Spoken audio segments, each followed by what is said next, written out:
Now it's time to see who has the heart. If you put your effort and concentration into playing to your potential, to be the best that you can be, I don't care what the scoreboard says at the end of the game, in my book, we're going to be winners. This is your fight. Now go out there and take it. To be the man, you got to beat the man. And I'm saying, woo, right here, I'm the man. Woo! Welcome to Applebee's Tailgate Talk. Don't go away. We'll be right back. Come see all your friends at Applebee's in Athens, Highway 72 West, just off I-65. 12 minutes guaranteed or it's free Monday through Friday, 11 a.m. to 3 p.m. 7 items to choose from. Can't make it for lunch? Visit them for happy hour, 3 p.m. to 7 p.m. or late night. Half-price appetizers with beverage purchase, 6 appetizers to choose from. One of your favorite teams is sure to be playing on the big screen, too. See you tomorrow at Applebee's Neighborhood Grill, Highway 72 Athens, just off I-65. Daily and Son Car Care is Ardmore's only one-stop auto repair and tire shop. Whether it's major mechanic or brake work or routine maintenance like an oil change or lube job, Daily & Son Car Care has been satisfying customers all over with their fast and friendly service. They're also your headquarters for quality Cooper tires. Stop by and see Wayne, Nikki, or Dale at 25600 Main Street in Ardmore, Tennessee, or call them at 931-427-4651. They're on Facebook, too. Daily & Son Car Care, open Monday through Friday, 7:30 till 5, and Saturday, 7:30 till noon. When things go wrong, State Farm is here to help life go right. And Agent Michael Howell is the one who can help get things back on track. See Michael for your auto, home, life, health, property, and business insurance, and be ready for those unexpected twists that life throws at you. Ask about banking and annuities, too. Call State Farm Agent Michael Howell at 232-5400. Visit him online at michaelhowell.net or go see him at 903 South Clinton Street in Athens. State Farm Agent Michael Howell. There when things go wrong, here to help life go right. Home security is not what it used to be. With Secure Connect and smart home integration features, you can unlock your doors and turn off your alarm from your smart home app. No more hiding a key under a rock. Get Secure Connect and live life connected. Call Ardmore Telephone Company at 800-830-9946 to secure your home today. Now on a platform near you, the only year-round weekly podcast covering the Huntsville Havoc, the Wreakin' Havoc podcast. News, interviews, and more. Dropping every Thursday, we'll just reek of the Huntsville Havoc. Check us out on Facebook, Twitter, and Instagram, and listen, follow, and subscribe on your favorite platform via the PAS Plus app and online at wreakinhavoc.com. This is Chad McGee, head football coach of James Clemens Jets, and you're listening to Applebee's Tailgate Talk. What? Hey, welcome. So now we're to welcome back. Good Saturday morning, everyone. Act like I just got here or something. Good Saturday morning, everyone. Welcome to Applebee's Tailgate Talk. Tom McClung here, old time cat, alongside producer extraordinaire Tim Lambert, Todd the Bod, the talent, Tomerlin is also in the house. Look for us on Facebook at Applebee's Tailgate Talk. And on Instagram or X at Tailgate Talk AL. Visit us online at tailgatetalk.net to get scores and archives of past shows. You can also vote on this week's Athlete of the Week poll and enter nominations for future polls, as well as find the links to download the PAS Plus app for your Android or iOS devices. Follow the Tailgate Talk podcast on iTunes, Amazon, Pandora, iHeart, Google, and other popular platforms. Hear us on your Alexa device by saying, Alexa, open PAS Plus. Call or text us during the show at area code 256-812-1TGT, area 256-812-1848. Our call-in guests coming in from via the First National Bank hotline, making communities great. And the special guest segment is brought to you and sponsored by Yellow Hammer Roofing. Did y'all have a good week, guys? Pretty good week, man. What about yourself? Pretty well. I was on vacation, and first 2 days weathered out on me, and then Wednesday, Thursday, spent a lot of time, got a lot of stuff done. Yesterday, went to Joe Wheeler and played a little golf. Nice. Yeah. Good shape? What? This time of year? The golf course? No. No, it's all right. It's early. But, Wheeler, you can hit one down the middle of the fairway and still the ball, when you come play it, the ball's 2 inches below your feet. Yeah. That's not dogging Wheeler. That's just, it's a lot of hills. A lot of hills. You're It's not, not- I don't you're not know- going to get very many I don't know if there's your a feet set level on that. fairway in the place, for crying out loud. Yeah, it's But challenging. It is very challenging, that is for true. But it was fun. I enjoyed it. Got to play. Hit a lot of straight drives, which was so unusual. Nice. Yeah, absolutely. So we've got a pretty good show lined up to this morning. Yeah. We're gonna talk to this guy about baseball cards and wrestling. I still ain't quite got. Tim, you're gonna have to explain this, or maybe just get him to explain. We'll get him to explain it. How all of this stuff gels together. But Brad Balukjian? Balukjian. Okay. He's written a book, and it's about baseball cards, and you got another one about wrestling? Yeah, the baseball card book is an earlier one, I think, from about 4 years ago. Okay. And then the wrestling book is, I don't know that it's actually come out yet. It may be. I know it's pretty soon if it hasn't. Gotcha. You asked a question on the Facebook page, Applebee's Tailgate Talk. What do baseball cards and wrestling have in common? So that's what we're going to ask. Yeah. At least the author of the books is what they have in common. So. Hey, Vax, there's our lady who spoke with us last week. So, how you doing, darling? Good. We also we hadn't had these people on in a while. Tennessee Valley Prep Sports Academy will be joining us. Mirael Parker. We think Troy Ragland may be here. We're not sure who all's going to be with Mirael, but good outfit they've got over there. Do a lot of good stuff. Yeah. Last time they were on, they were outside. That's right. We were all outside. Now, which time was it we done it over at close to UAH on it was Calhoun campus, but it was over. Yeah. Now I wasn't at that one. You know what? Yeah, it was something that they had going on. Maybe that was the last time they were. They on. had the interview, or what do you call when you're trying to get students in? Recruiting type day or something. Yeah. So I don't know. We're having them back here today, and that's all that matters is to get them in the house. Travis Barnes, the Athens softball coach, will be joining us here. Is he coming in? Or He's coming in. Yes, sir. Yeah, and they've had a flurry of games earlier this week, and so he said we're done until Monday. All right. So was there spring break this past week? I believe so. Everybody's different, so you never know. Right. So Travis will be joining us live here in Applebee's, and then we'll have our buddy Clay Coleman, Freak Daddy himself, and our Swami of the SEC, Mr. A.P. Steadham, will be joining us also. So.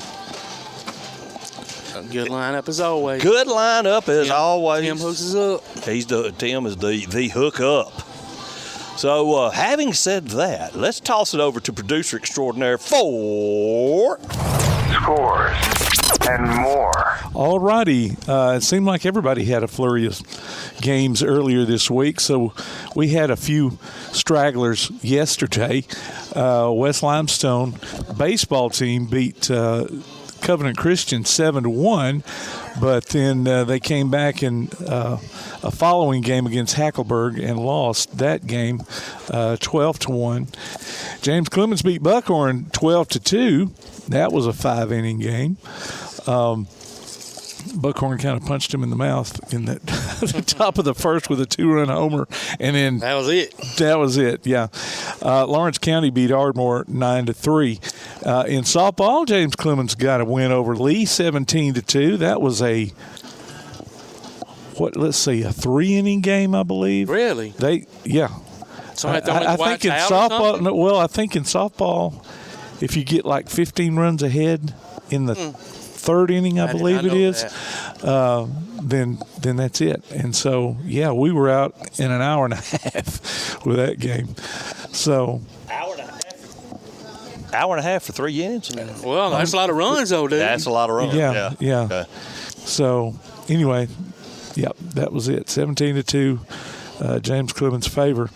Let's see. Okay, coming up next week, our special guest will be former Arkansas and NBA shooting guard Sidney Moncrief. What? No. Yeah. Lord. Yep. He's got a new book coming out. Man, that's Dude, you can't miss next I'm week. going to try not to. Yeah. I'll be out next week. I got to go to Auburn. I'm going to Auburn next week. I'm gonna either be in the press box or I'm gonna be in the bleachers, one of the stadium, one of the two. I'm going, man. Oh, sorry, that was A-Day. Yep. Spring game. So anyway, he's got a book coming out called "Get Off the Bench, Get in the Game," and he's written a few books. So that's his new one that's He was a heck of a player. He was. Upcoming, we'll have Jason Simpson talking about casting and catching. Yeah. We'll be live at the James Clemens Jetplex. We're going to be covering a doubleheader with Austin, I think it is, here in a couple of weeks. And so we're just going to do the show from there because it starts at 1 o'clock. And then we'll be live. What's up, Puddin'? We'll be live at Lucy's Barge, and then live at Athens Cars and Bikes on the Square. So there you go. Scores and more brought to you by P4 Physical Therapy, delivering world-class outpatient care with a purpose. Visit them on Facebook or online at p4physicaltherapy.com. Well, I don't know about y'all, but I hope it's warm and not breezy down on the river at Cornhole for a Cure. I don't remember it ever not being breezy. Yeah, I'm going to remember to bring my jacket. Absolutely. Wear long pants and bring it, unless it's going to be one of those absolutely what do you call Chamber of Commerce weather days down there on the barge. Okay, so Beanie says the run rule for softball is 15 after 3 innings. 15 after 3. That's what it was. All right. I knew it was 10 after 5, but I couldn't remember what the... Mr. Umpire, Beanie. When did he start knowing the rules? I know, right? He's pretended for 30 years. But to be honest with you, man, great umpire. Beanie does a great job. He's a good one, man. He's one of the ones that you can talk to. Believe it or not, he knows the rules. Yeah, he does. And he was supposed to have. I don't know if he did that game yesterday. I know he was supposed to do it when it was originally scheduled on Tuesday, when all the rain came. So I can't remember if he said he was down there or not. When you showed up to the park, and Mr. Hargrove was the ump, then you. Stupid spam calls. Can't stand those things. Beanie showed up as an ump. There was everything was good. It was fine. You didn't worry about anything else. There was no, oh crap, what's going to be called today? Well, let's move on. He's already got a big enough head. I know, right? Move on. Jane fixed him a cake. When I was umpiring, I don't think the crowd felt that way. I know they didn't feel that way when I was on the basketball court. Like, crap, we got this guy again. But that's all right, too. Ladies and gentlemen, it's time to take a break. We've got Coach Clint Legg in the house, and we've got Todd DeBott has joined us, the talent. And what you laughing at? I love that. He's the talent, man. Yes, he is. We'll be right back. You're listening to Applebee's Tailgate Talking to WKAC, the Big 1080. Next week, a special guest will be former Arkansas and NBA shooting guard Sidney Moncrief. We'll be back with more Applebee's Tailgate Talk after this.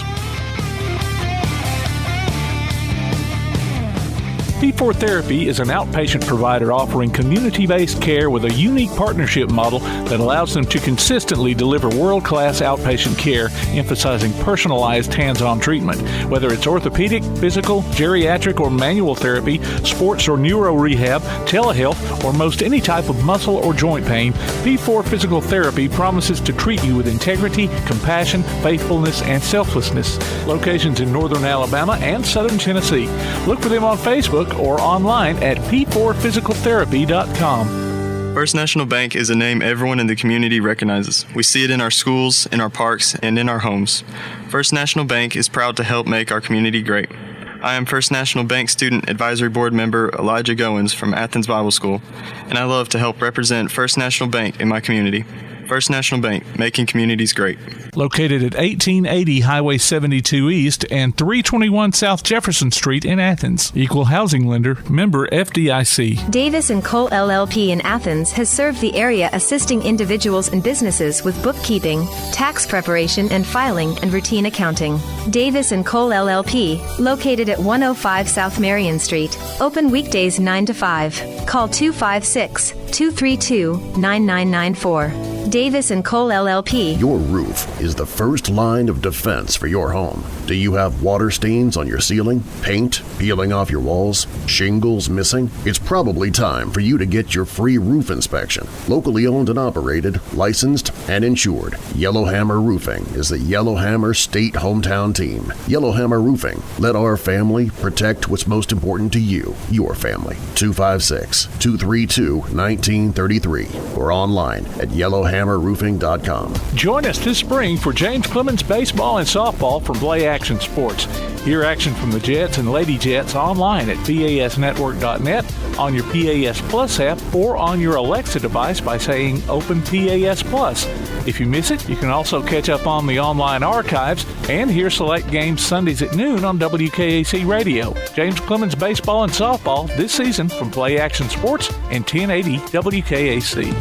This is James Clemens girls basketball coach Monica Maxwell, and you are listening to Applebee's Tailgate Talk. I'm all about the action. I'm all about the action. I'm all about the action. I'm all about that action. I said I'm all about that action. Welcome back to Applebee's Tailgate Talk, ladies and gentlemen, and live here on the First National Bank Hotline, making communities great. Our main man, Swami of the SEC, Mr. AP Steadham. AP, welcome back to the show. Hey, good morning. Good morning. So glad to be on Applebee's Tailgate Talk, WKAC 1080 AM, Athens, Alabama. All right. What's going on, man? Roll Tide. Let's just get that out of the way. Y'all, I turn you over, Todd. Go ahead, man.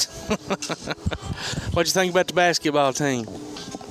Oh, I thought that was the best defensive half, that second half that they played this season, allowing the 54 points initially. And you're thinking, oh, here we go again. Here we go again. Kentucky, too. 117 points. Nope, 33 points that second half. Grant came to life. He played sensational. He showed off all his multi-talents that he had, especially on offense, defensively, rebounding, his leadership, and at crucial moments. He took that three-point shot with confidence, made it. Some of those drives, I mean, you have a 6'11" man dribbling between the legs, driving to the goal, coming underneath the basket. Those are sensational plays. I was just going to ask you how tall he is, because I knew he was tall, and I was like, man, he can move. And it's crazy that, and the game has changed so much, right? Sometimes I wonder, like back in the day, obviously if you were 6'11" back in the day, you were playing inside. That's just where you were going to play. But, I always wonder, could Bill Russell have possibly been that athletic and been able to do those things if he'd have been allowed to, float around the three-point line? Well, there wasn't one then, but you know what I mean. But I'm just saying. Right. It almost is mind-boggling. Me and my buddy, Coach Story, were talking when we were watching the game together. The length of these players, the height. At this point, if you're 6'3" or 6'4", you might as well be 5'5" like me. I mean, the passing lanes are so tight. And it's just amazing that there's enough room on the 90-foot court, 45-foot wide, I believe, that you can even make plays anymore. It's just crazy. Yeah, I mean, they're so tall, as you said, the length and the arm, the wingspan, and the ability to jump. I mean, they have all this training now, okay? Yep. So you're stronger, you can jump higher, you're quicker, you're faster. You're allowed to take a shot as a 6'11" person from the three-point line. I mean, years ago, you'd be on the bench. The coach said, we don't want you taking the shot if it's not in the lane, if it's not in the paint. Yep. So it's expanded, and it's made a game that's so creative now that, you see the players in the NBA, they're always those heights, and they're making the offensive moves that you never would see 20 years ago, let's say. And I'll say this too, technology the tennis shoes are so much better. The basketballs now, back in the day, you wore them Converse Chuck Taylors sliding all over the floor, having to spit on it, exactly. Grip. And then the basketball was slick as a button. And now these balls, I don't know what material that's made out of. My little girl hands can even hold on to the basketballs now. So I mean that all that stuff helps as well, like you said, between the training and all the other stuff that they do. But it's just been so much fun to watch. really has. Oh yeah, and then you get the players from Europe coming over, and all they do is they practice. They're practicing. They don't play as many games. In America, the skills aren't as developed because they're playing the games and not practicing the skills. Yeah, so it's the reverse.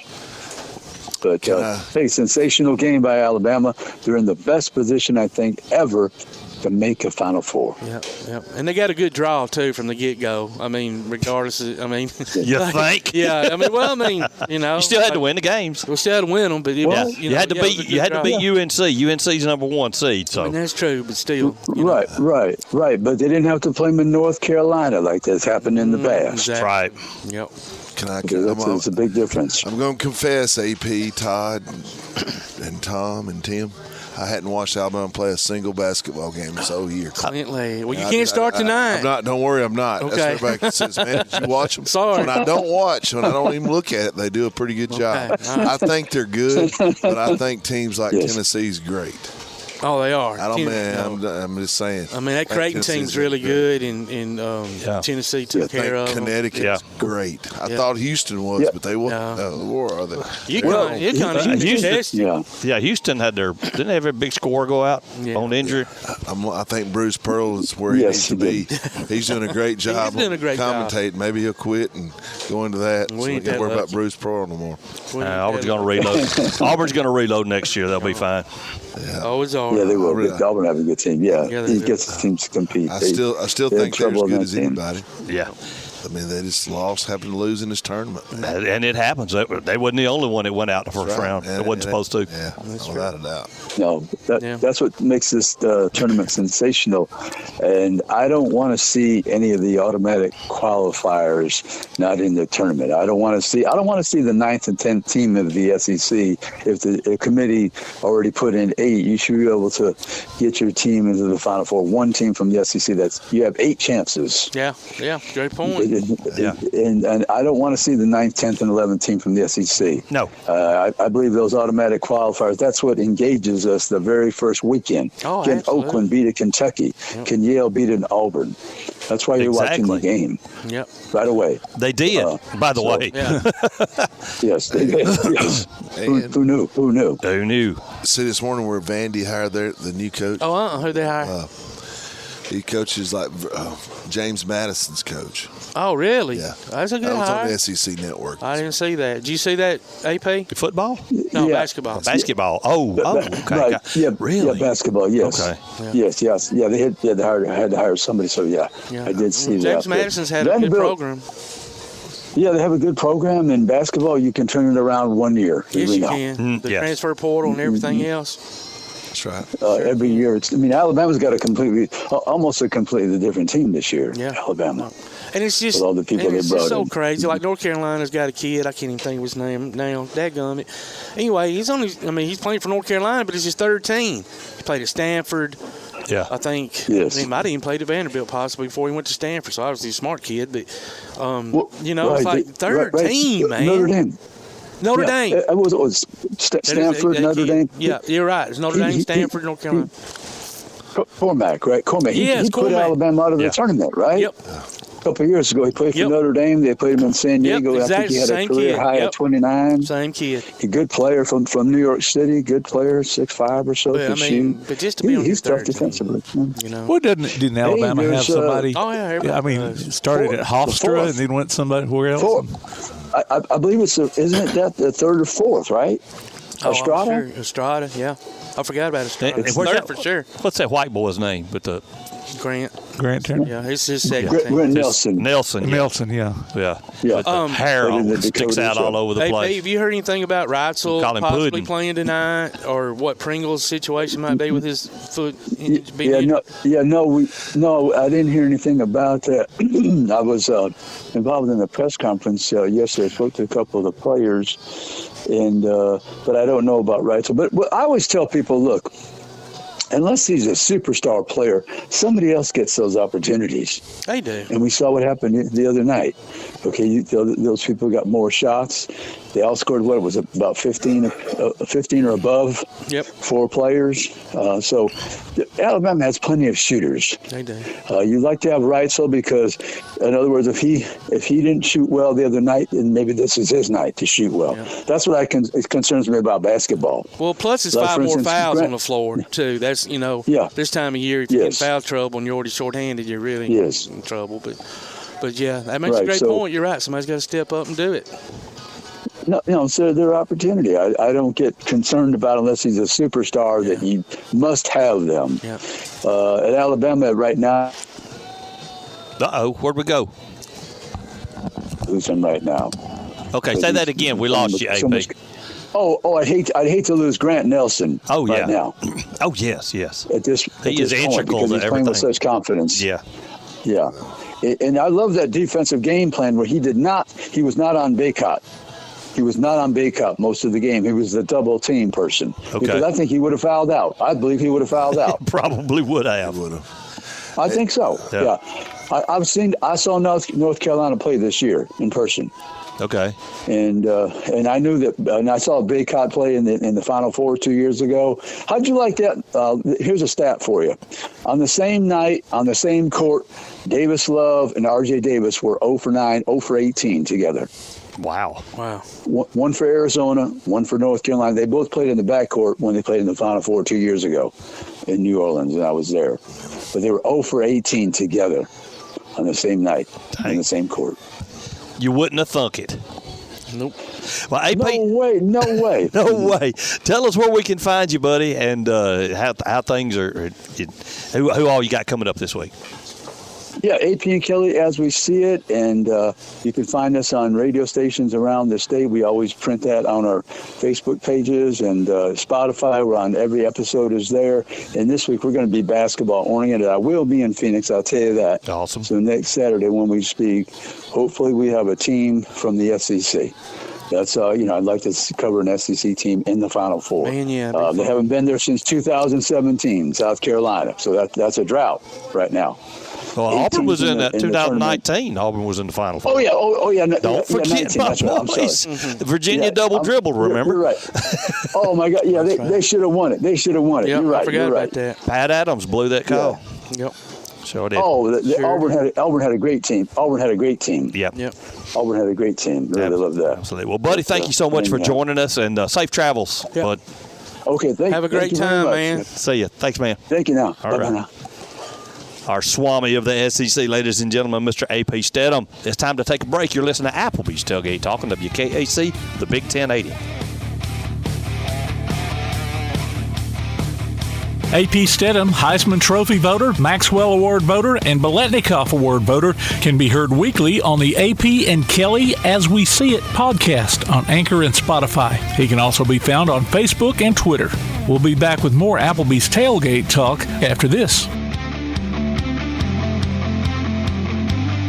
Limestone Drug, located on the square in downtown Athens, is your local Health Mart pharmacy. As your local Health Mart pharmacy, Limestone Drug is locally owned and has a personal commitment to the community. Limestone Drug honors prescription drug plans, including Medicare. They accept flex spending cards and fill prescriptions in minutes, not hours. Limestone Drug knows there's nothing more important than your family's well-being. So shop Limestone Drug at 200 West Market Street in Athens, your local Health Mart pharmacy. Limestone Drug, caring for you and about you.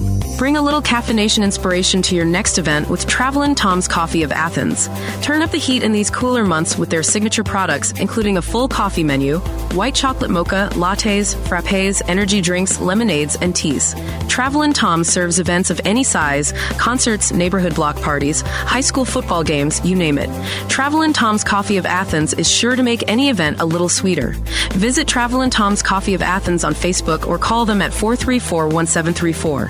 Travelin' Tom's Coffee of Athens. Now that you've got that new place on the water, BP Riverworks can finish the picture with a boathouse, dock, or seawall. Call Barron Pugh at 251-200-2273 or Tracer Pugh at 256-206-7097. BP Riverworks, licensed and insured, 251-200-2273 or 256-206-7097. Applebee's Tailgate Talk wants to recognize our local athletes, and you can help. Go to tailgatetalk.net throughout the school year to vote for the Applebee's Neighborhood Athlete of the Week. The winner receives a Tailgate Talk t-shirt from that shirt printing place. Submit your own nominations for future polls, too. While you're there, check out the Tailgate Talk archives and see what you might have missed. That's the Applebee's Neighborhood Athlete of the Week. Cast your vote today from Applebee's Neighborhood Grill and Tailgate Talk. This is former University of Alabama fullback Terrence Lynch, and you're listening to Applebee's Tailgate Talk. Welcome back to Applebee's Tailgate Talk, ladies and gentlemen. Tom McClung here, old-time cat alongside Coach Clint Legg, Todd the Bod, the talent of the group, Tumbling, producer extraordinaire Tim Lambert, and we're live here in the Athens Applebee's studio, and Coach Travis Barnes, Athens softball coach, has joined us. Hey, bud. Hey, how you guys How you doing? You got this raccoon look around. You've been wearing your sunglasses on the ball field, haven't you? A lot of this is probably windburn. Wind was real bad. Yeah, it's been that way this week. So a lot of games this past week. Yes, we went to Murfreesboro and played a lot of teams from Indiana, Illinois. Yeah, that's always a big deal up there, isn't it? Yeah, we played, ended up playing 2 games on Monday, 1 game on Tuesday, and 3 games on Wednesday. So we played 6 total. Now, is it round robin set up, or is it advanced as you go? It's just you tell the coach. Or do you already know how many games you want to play, and you play full game. That's what a lot of softball tournaments are going to. Because when you get to region tournament, state tournaments, full 7-inning games, you go to these other tournaments, you might play 3 innings on a time limit. So I like to go to the ones where you play full games. Yeah. I mean, because it's a great experience for them for later in the season. Absolutely, that's why we do that. Get to state, absolutely, yeah, that's a good idea. I didn't realize that they had some of these tournaments with, and I guess when you have that many teams involved, you got to put a time limit out there just to get the games through there. But yeah, from an experience standpoint, it doesn't do a lot for the team. Yeah, it does. I mean, we want our teams to play 6 and 7 inning games each time instead of 3 and 4 innings. So that's why I go to those. Well, good for y'all. How'd y'all perform? We went 5-1. We lost to a team in West Tennessee, but really we beat ourselves. They didn't beat us. We always, we were kind of due a game where we made a lot of errors and had walks, and they might have had 2 earned runs out of the 9 that they scored. Wow. Yeah. Well, maybe the girls got it out of their system. I think so. Yeah, we've been playing okay up to this point, but this tournament we really kind of seem to be kind of peaking. No, we're not peaking, but kind of on our way up, and that's what you want about this time of year. And that's what we talked about when you get to April. You really want to start going at an upward level instead of kind of peaking too early and then staying flat. Not many more games on the regular season, I wouldn't think, right? We have probably 10 more regular season games, and we still have 2 tournaments left. There's plenty of softball there. We're about halfway. By when does state tournament start? State tournament is the 3rd week in May. And, of course, region tournament will be the week before that. Area tournament will start first week in May. Okay. So y'all still got another month of playing? We do. Okay, good. I guess I was thinking the season was over with earlier than that. I didn't realize state was that late in. Yeah, baseball is usually done around mid-April. If you don't make the playoffs, you're done mid-April.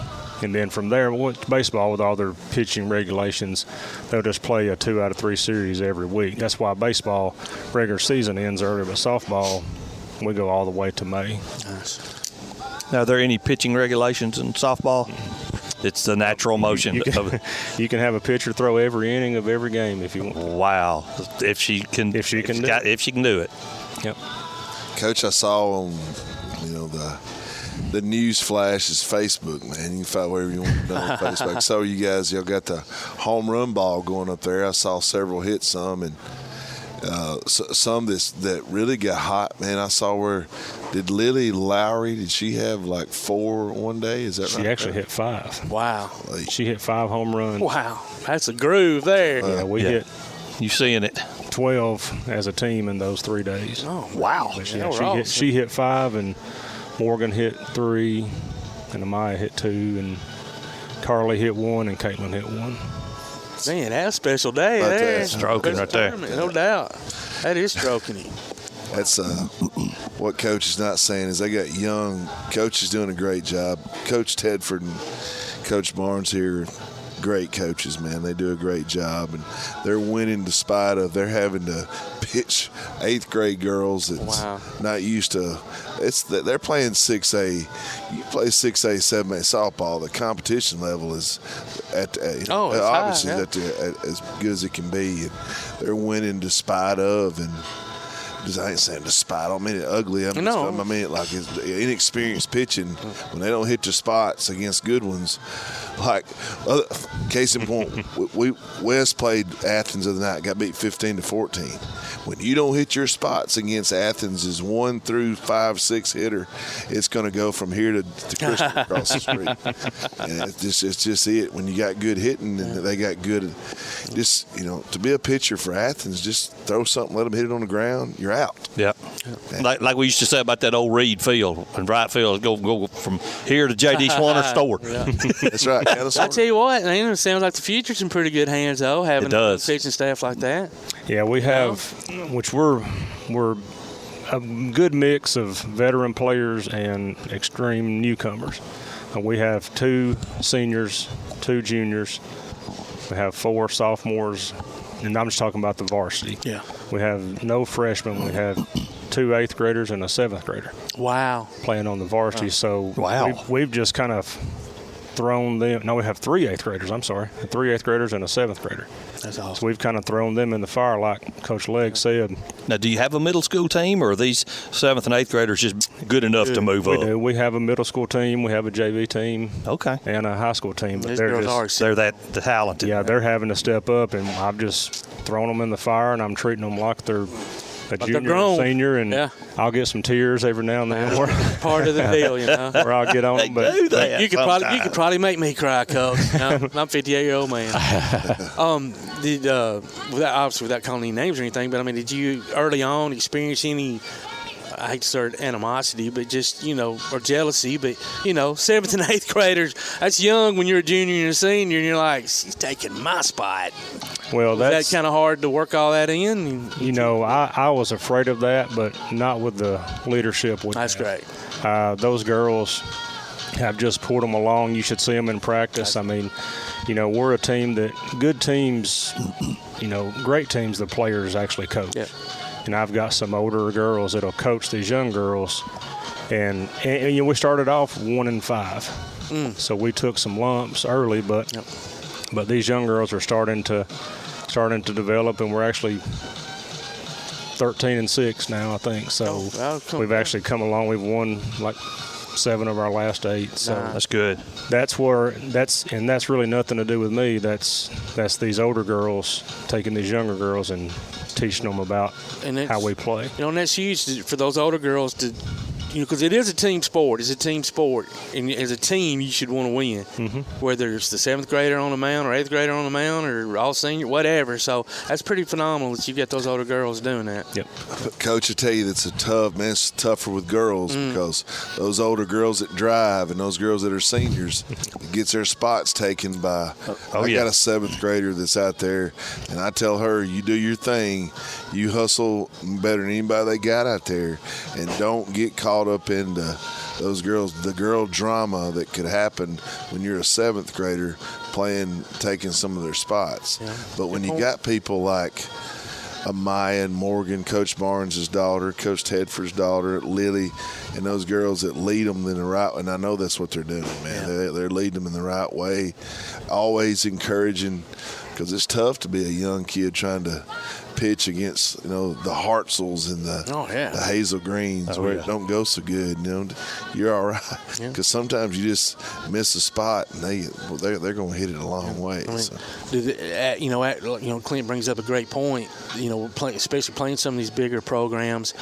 Early on, did they struggle with their confidence and stuff? 8th grader's a lot smaller in most cases than an 11th or 12th grader, and you get a girl up there about 5'10" and with a big bat, and here you are probably 5'5". And I made it a point during practice that I'm going to take those young pitchers and I'm going to throw them against our best hitters because they need to be able to face.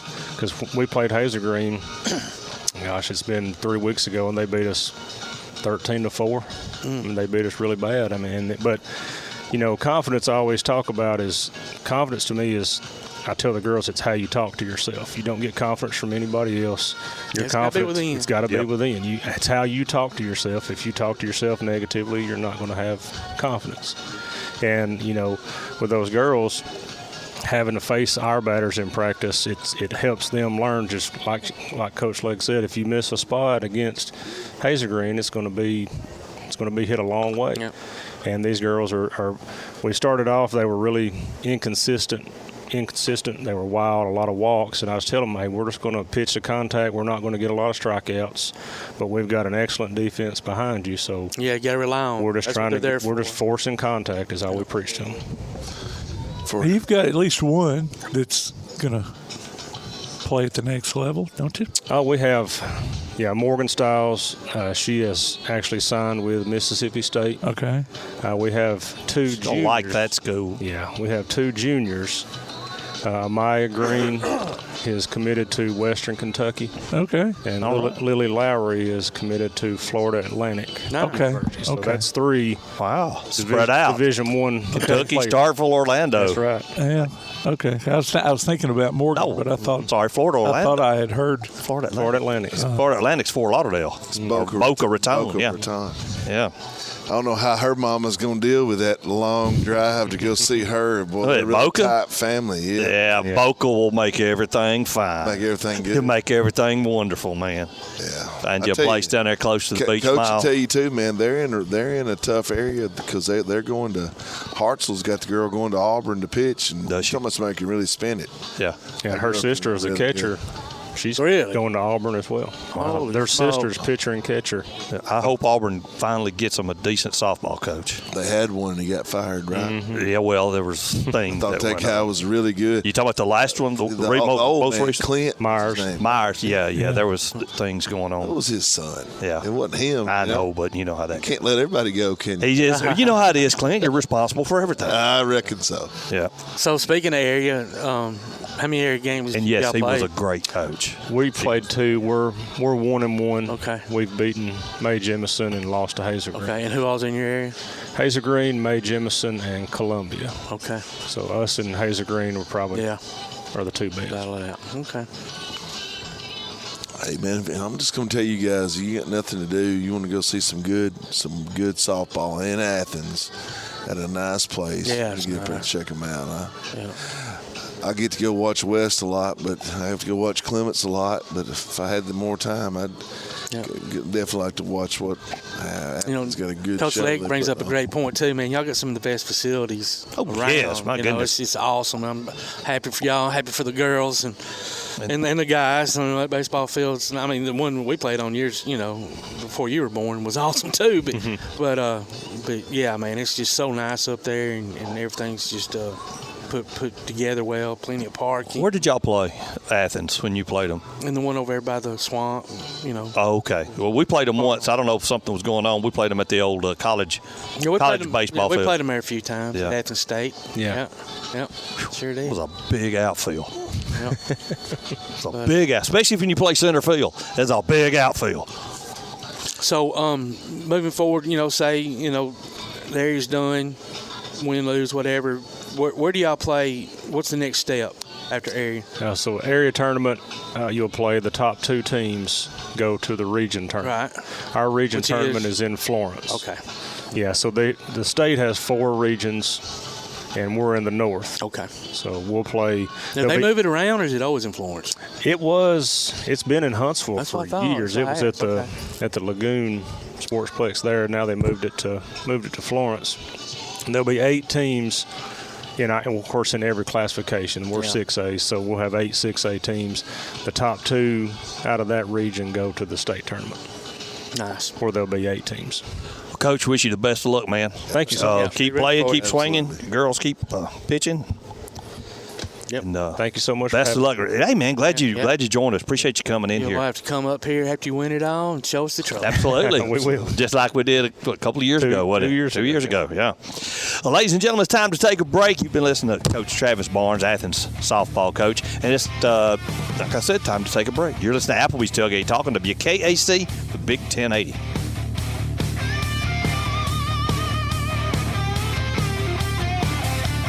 Hear Applebee's Tailgate Talk on your Alexa device by saying, Alexa, open PAS Plus, and hear it in crystal clear quality. Applebee's Tailgate Talk will be right back.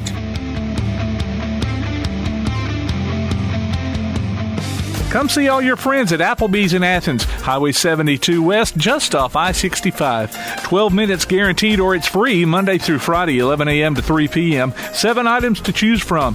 Can't make it for lunch? Visit them for happy hour, 3 p.m. to 7 p.m. or late night. Half-price appetizers with beverage purchase, 6 appetizers to choose from. One of your favorite teams is sure to be playing on the big screen, too. See you tomorrow at Applebee's Neighborhood Grill, Highway 72 Athens, just off I-65. While others have come and gone, the Lions Den Gym has been roaring as a workout and exercise fixture in Athens, growing from its humble basement beginnings in 1981 to their current 10,000 square foot location at 212 Commercial Drive in Athens. The Lions Den offers 24/7 access to their ever-expanding equipment collection that includes treadmills and climbers, elliptical trainers, stationary bikes, loose weights and dumbbells, and over 45 different weight machines. Contact the Lions Den Gym about a membership today at 256-652-2627.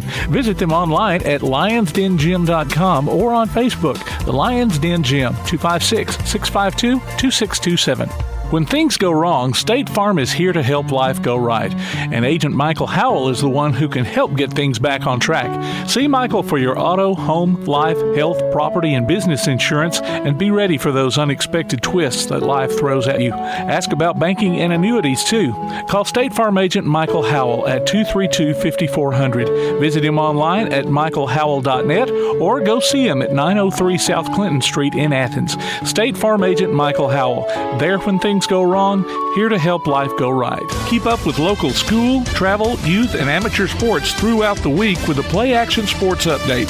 Listen weekday mornings at 7:30 and weekday afternoons at 1:30 and 3:30 as we bring you the latest scores, news, and announcements from Limestone County and surrounding communities. That's the Play Action Sports Update 3 times a day, Monday through Friday on 1080 WKAC. Hello, I'm Andrew Smith, head baseball coach at Ardmore High School, and you're listening to Applebee's Tailgate Talk.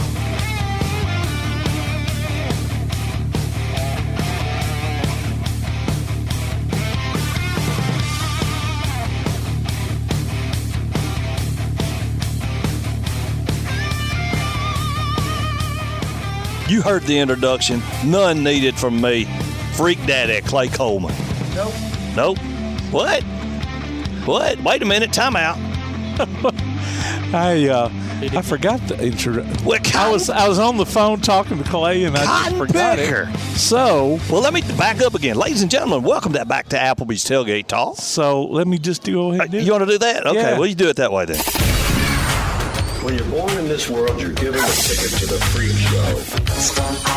So you're a control freak?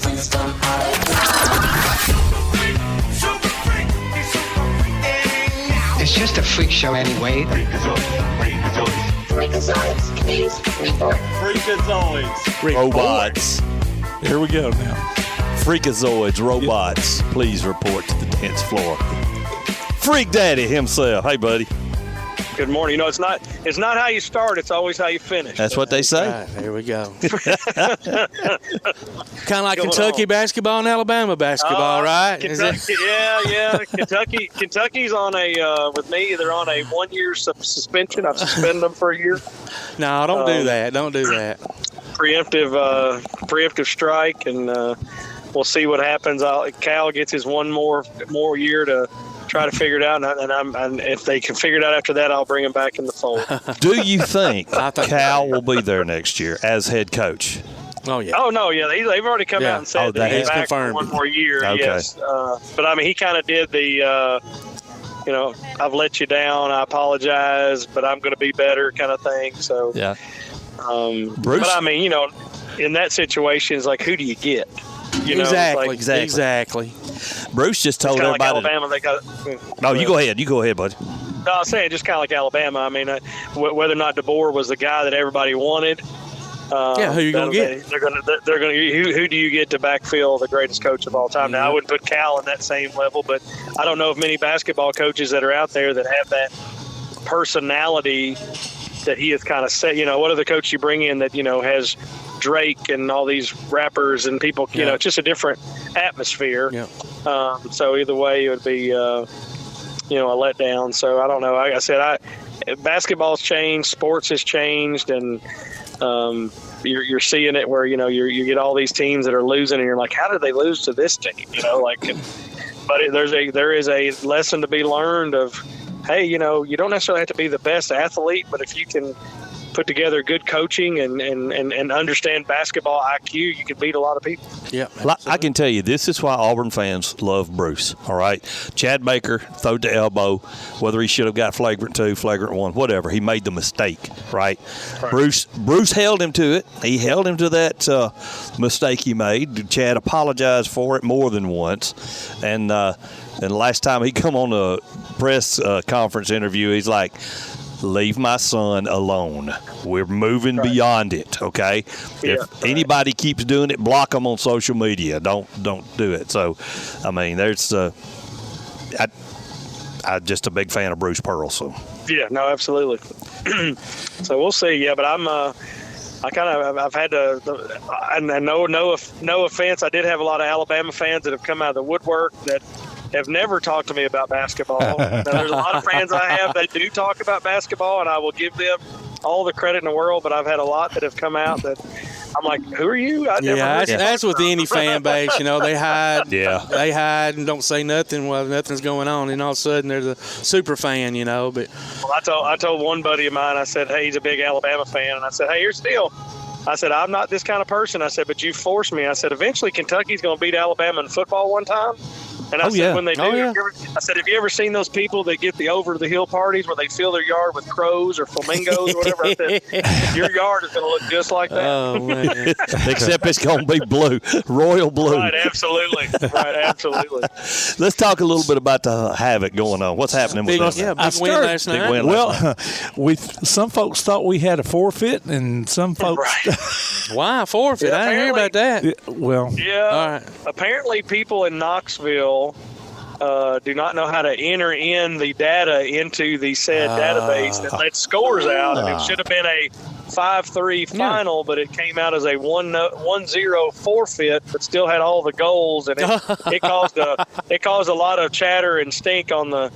How does a forfeit happen? Well, they play tomorrow night, and it was just literally just a typing error that somebody entered in the information wrong. Well, final and forfeit, they at least start with the same letter. Right. But they beat Knoxville last night, which was good, 5-3, and now they're tied for what would be fourth place with Quad City. What's the tiebreaker if it comes down to a tiebreaker? Do you know? Yeah, it would be head-to-head, which I think we would have that. But I mean, right now, I haven't looked to see who Quad City and Fayetteville play. But we've got Knoxville tonight, and then our final 2 games are Friday and Saturday next week against the last place Macon team. Yeah. So we've got a good shot to possibly stay in that, 4th seed. That'd be a big deal. Fayetteville's got 64 points. We're at 61, so it could be depending on what happens, they could jump up into a 3rd seed. So, just see how it all plays out. Yeah, and you know what? And hats off to them, because I'm not gonna lie. About 3-4 weeks ago, I wasn't sure. I felt good about getting in the playoffs, but certainly not top 4. So, they've done a good job of reaching that goal. So it's a big deal. Yeah, and I mean, like we've talked about, the home ice advantage in the playoffs. If we're playing at the Von Braun, maybe, but they're going to be the first 2 rounds are going to be at the Iceplex. So. It's kind of stinks, but I get the money and how that works, but hopefully we, make a good run and bring the championship round back to the VBC. How many do you think the Iceplex holds for as far as? You're probably looking at 800 to 1,000 probably. Big difference in 3. 35, yes, 4, absolutely. 5. Yes, absolutely. Yeah, that's big. They do the Iceplex now serves beer, so that's good. Yeah. So fans may have a little bit better of an experience or whatever. And it could, if you do turn the lemons into lemonade, I mean, it is kind of cool in there somewhat. It's it's very loud. It's intimate. Yes, right. Yeah. And you're right there on top of everything. It does make a lot of people mad, but it is what it is. I mean, it kind of lets people behind the curtain, Havoc hockey is very exciting and it's professional, but a lot of times it's not as glamorous as sometimes we want it to be. It's not the King, it's not Alabama football, so it doesn't get to go around and dictate what monster trucks and Disney are still more important. Well, it just shows that it's minor league hockey. Is what it boils down to. Yes, correct. And I was wondering, is it possible that the Havoc could show a closed circuit at a venue somewhere like other places do when they have to travel or something? Or? Well, I think there's a place in Huntsville that will carry the flow hockey. Does it? And then last year, I know they've done some away games where they've shown it at the VBC, but like I said, there's something already going on at the VBC, and so it's always where they can stream it and watch it. For sure, it'll be where you can watch it. So okay. Well, now they did get shown some love by Sports Center this past week. Yeah, they did. That was very cool. That Michigan awesome. goal, that was probably one of the neatest things I've ever seen. And when it happened, I was like, can they do that? I had never seen that before, ever. I didn't even know you could do it. Like you said, like I wasn't sure, like, is that legal? Yeah, and they the social media team at the Havoc, was very smart and posted it and tagged Sports Center's top 10, Twitter handle, and they reached out right away. And you would never think, which lets you know where college basketball was this year. That on a Saturday night of March Madness, the number 2 play was gymnastics and number 1 was hockey. So it let us know what kind of basketball landscape that we were dealing with. But no, it was an incredible goal. And there's a cool video that was floating around too. The guys went out after the game, which was a tough loss on Saturday night. Didn't win the game, but then they were sitting at a local bar all together and watching Sports Center. And when it came on, they kind of all went nuts. I imagine.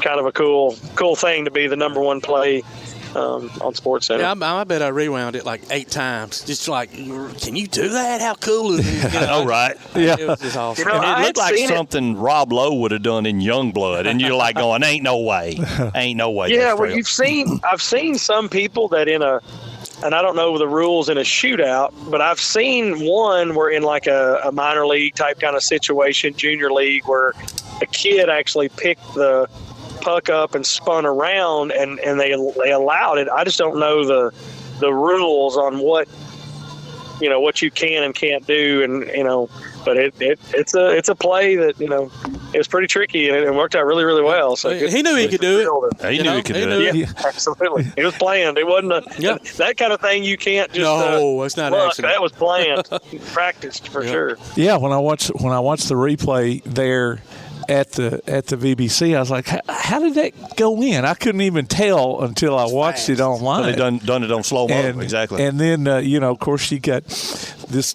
moron on the group, said, "Oh, anybody can do that. Anybody can pick it up." And I was like, "Yeah, well, let's say you do it in real time, in game on action. skates. It's like this. Can you dunk a basketball? Can you hit a home run? When you realize those morons are not really real people, 99% of the times they're just bots. Yes. Morons. Charles Barkley. I'll give Tomcat one of his. The guys, Charles Barkley said it best, that social media, it sometimes is giving people a voice that God didn't intend for them to have a voice. That's right. That's right. I didn't know man. That's perfect. Keyboard warriors are very dangerous people. So if you let them be, that's Zombie for sure. Night the other night, man. Oh, gosh, yes. You went all out, brother. Yeah, Chris Pisano, who's a guy that worked for the Walking Dead, he really did me up right. But the bad part about that is that he had to go out of town, so some things changed. So I started that makeup at 11 in the morning. No, and then it finished at 2:30, and I had to sit and wait until 5:30. And also driving down 565 in that makeup was quite exciting for people to drive by me and see me. Yes, absolutely. But no, it was fun, and I enjoy doing that kind of stuff, and it's just adds to the environment, and people were coming up and like, okay, that was the scariest thing I've ever seen. Yeah. So it was good. Chris worked for The Walking Dead for several years, and then lives up in in Harvest, and then he also does some kind of B-level horror movie type kind of stuff. So he's really good. Well, I mean, anybody that has dinner with Joe Satriani yeah. and, you know, Monsters of Rock Tour, of course you're going to know Walking Dead guy. Exactly. Come through your makeup. Right.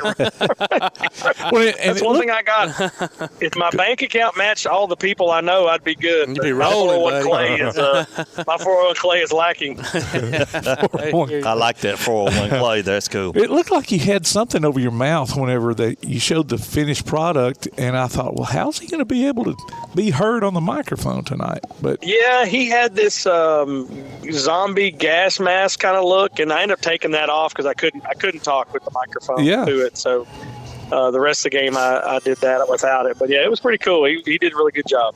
Yeah, he did. That's great. Well, brother, let's talk about T-Bone next time. We're running out of time today. Oh, absolutely. Best of luck to you, and let's go have it. Well, thank you, man. Yeah, there's some good things. I'll give you one hint, and it rhymes with Georgia Bulldogs. So look for that one on the horizon. So yeah, we may have a big one. Let's not get carried away. Let's ease state school at least. I want to pray a little bit. I want to root for the boys. Don't get me wrong. I'm rooting for him, but I'm just not rooting for that. Yeah, right. I understand. All right, dude. Thanks a lot. Guys. Talk to you next week. Appreciate it. Happy Easter. See you. Bye-bye. No, thank y'all. You too. Our main man, Clay Freak Daddy Coleman. Hey, it's always a great time talking to him. It's time to take a break. You're listening to Applebee's Tailgate Talk on WKAC, the Big 1080.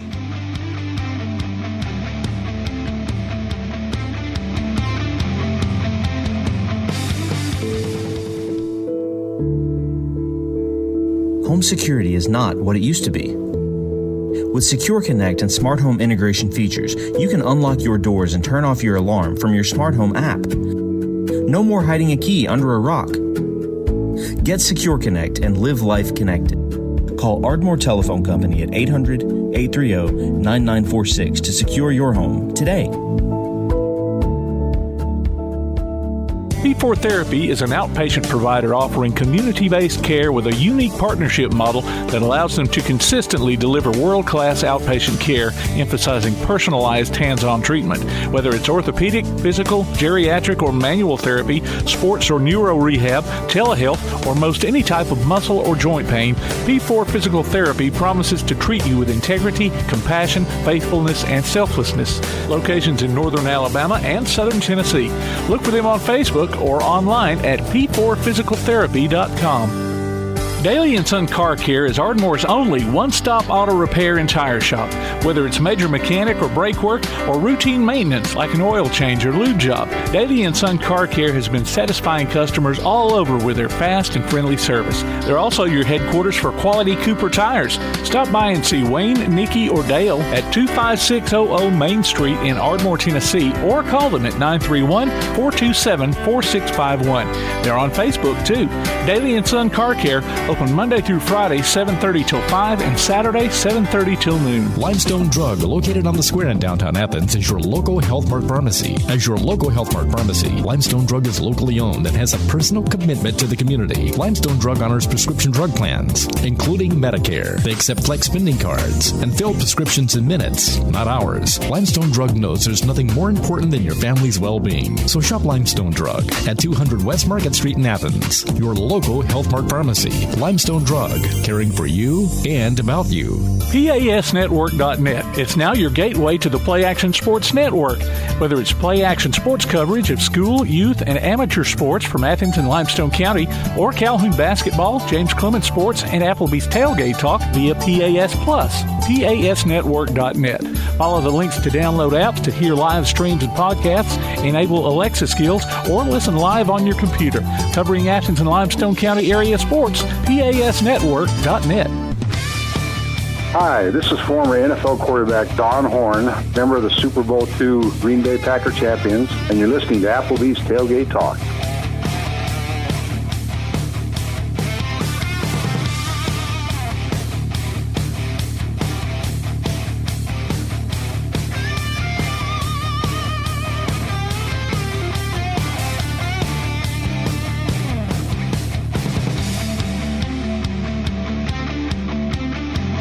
I neglected to say, and I apologize to First National Bank, making communities great. But that was who we talked to with Brother Clay Coleman. It was the First National Bank hotline. But these fine friends of ours have come back, and they're live in studio. Tennessee Valley Prep Sports Academy. Muriel Parker, hello. Good morning. Good to see you. And I know Troy Ragland here. And now we've got two people that I do not know. I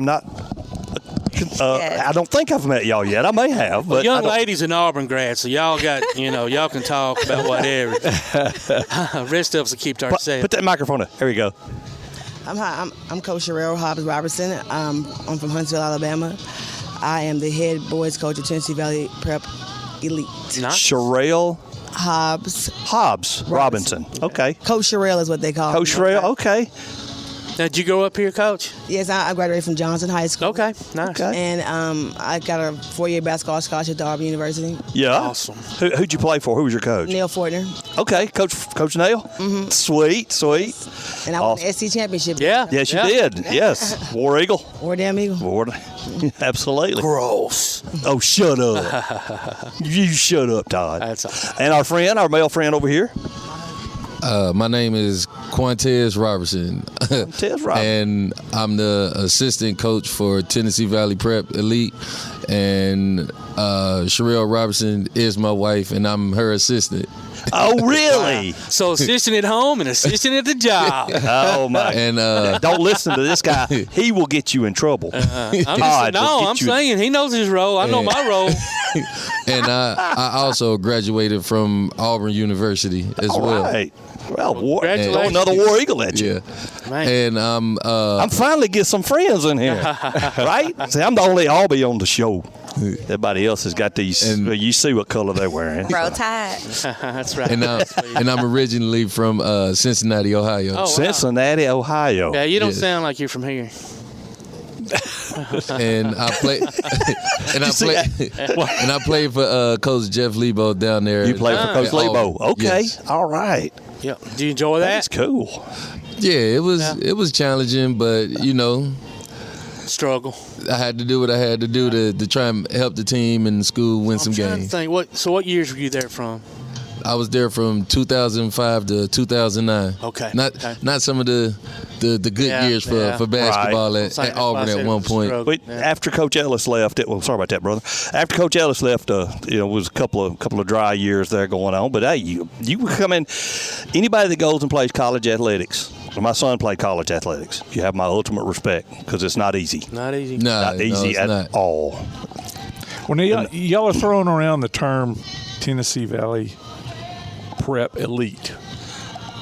Tell us, that's kind of a new term. That's the elite part there. I like that. Yes, so we decided to form two teams. Oh, okay. We've had such a big demand for student athletes to be a part of our program. We only take 12 on a roster for basketball, so every year we were finding ourselves having to turn students away.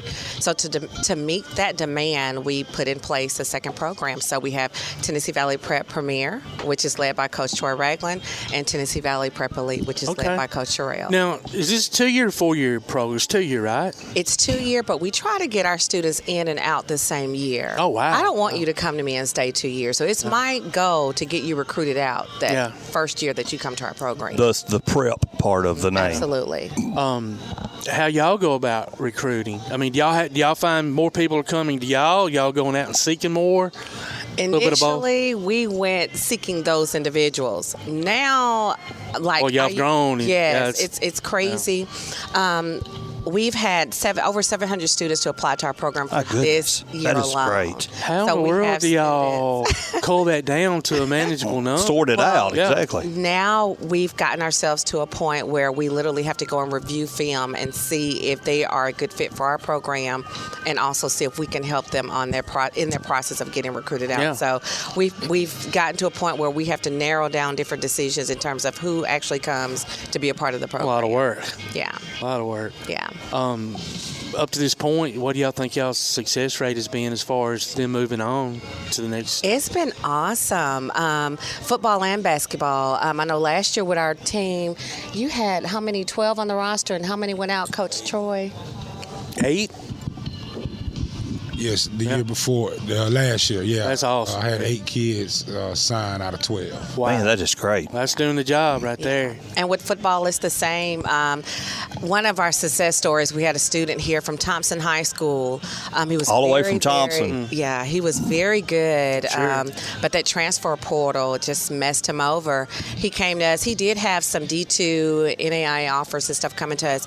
He came to us this past season and left for our program with 12 different D1 offers. Holy smokes. So it's growing. It's done really good. We've been really successful. I tell everybody to go to our website and check out our alumni pages to see where our students have landed. That's great. Yeah, put them on there and that shows all the success. Absolutely. Well, when y'all started this, NIL transfer portal wasn't a thing. It wasn't. No. Now it's a huge part of it. How has that changed, or has it changed anything about how y'all and what y'all do? For us, I'll say this: prep schools are popping up everywhere now because of the NIL and the transfer portal and stuff. For us, it's been awesome. We're getting more and more students to reach out to us, those students that are D1 athletes. In the past, we've just had those students that needed an extra year to develop their skill set and stuff, and which was great for us, and that's something that we still work to do as well. But now we're getting that more elite athlete that was just looked over because of that portal and stuff. So it's been really good for us. But at the same time, we still make sure that we keep that focus on that student that needs the extra year to develop, in addition to bringing those elite athletes on. What a great program. What about as far as the academics? Are y'all able to have like a tutoring program or anything to help them if they're struggling with certain subjects and stuff like that? So I'm real big on academics. I worked for UAH for 13 years before taking this job with the government, and so I push academics. And so with that, we did partner with Calhoun. We've been with Calhoun Community College from day one, and for me, it's academics first. And so tutoring is mandatory, especially if you're struggling in different subjects. Mondays, they're with me all day. It's leadership, and it's study hall. So absolutely, I'm checking grades every Monday before they walk through that door. I always have about 5 or 6 of them that are standing in that corner because they're not doing what they're supposed to do in that classroom, and I get them positioned to be scheduled to do different tutoring and stuff like that. I buy books. I do everything because you'll hear every excuse as to why I'm struggling in the classroom, Miss Parker. I don't have a book. Well, Miss Parker has paid for a lot of books for students that come here because I absolutely refuse to let academics be a reason why a student cannot move on. Coach Troy, you ever get that dreaded letter that this guy cannot play this week because his grades are not up to par, the requirements? Signed, Miss Mirael Parker. Definitely. I definitely get that, and she does make sure that the grades are where they need to be, and she will tell me, Coach, this kid can't play, or this student can't travel until his academics are up to standards. Yeah.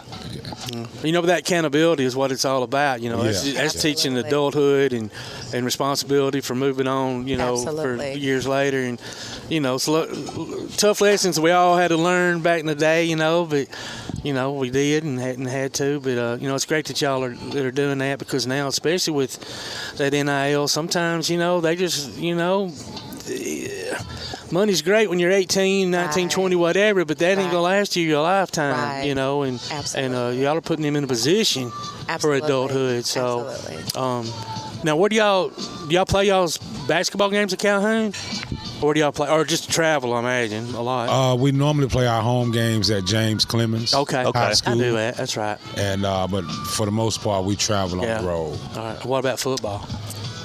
Football is at Bob Jones. Okay. So nice facilities all the way around. Absolutely. Yeah.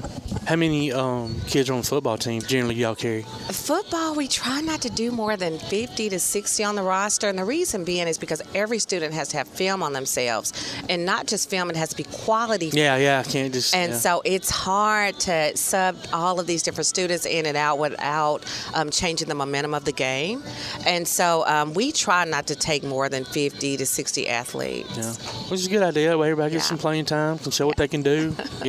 Hey man, Miss Parker's done a great job of growing Tennessee Valley Prep. Oh, absolutely. My success story is I had a football guy of mine that went through Tennessee Valley Prep. He's been through 4 years of college.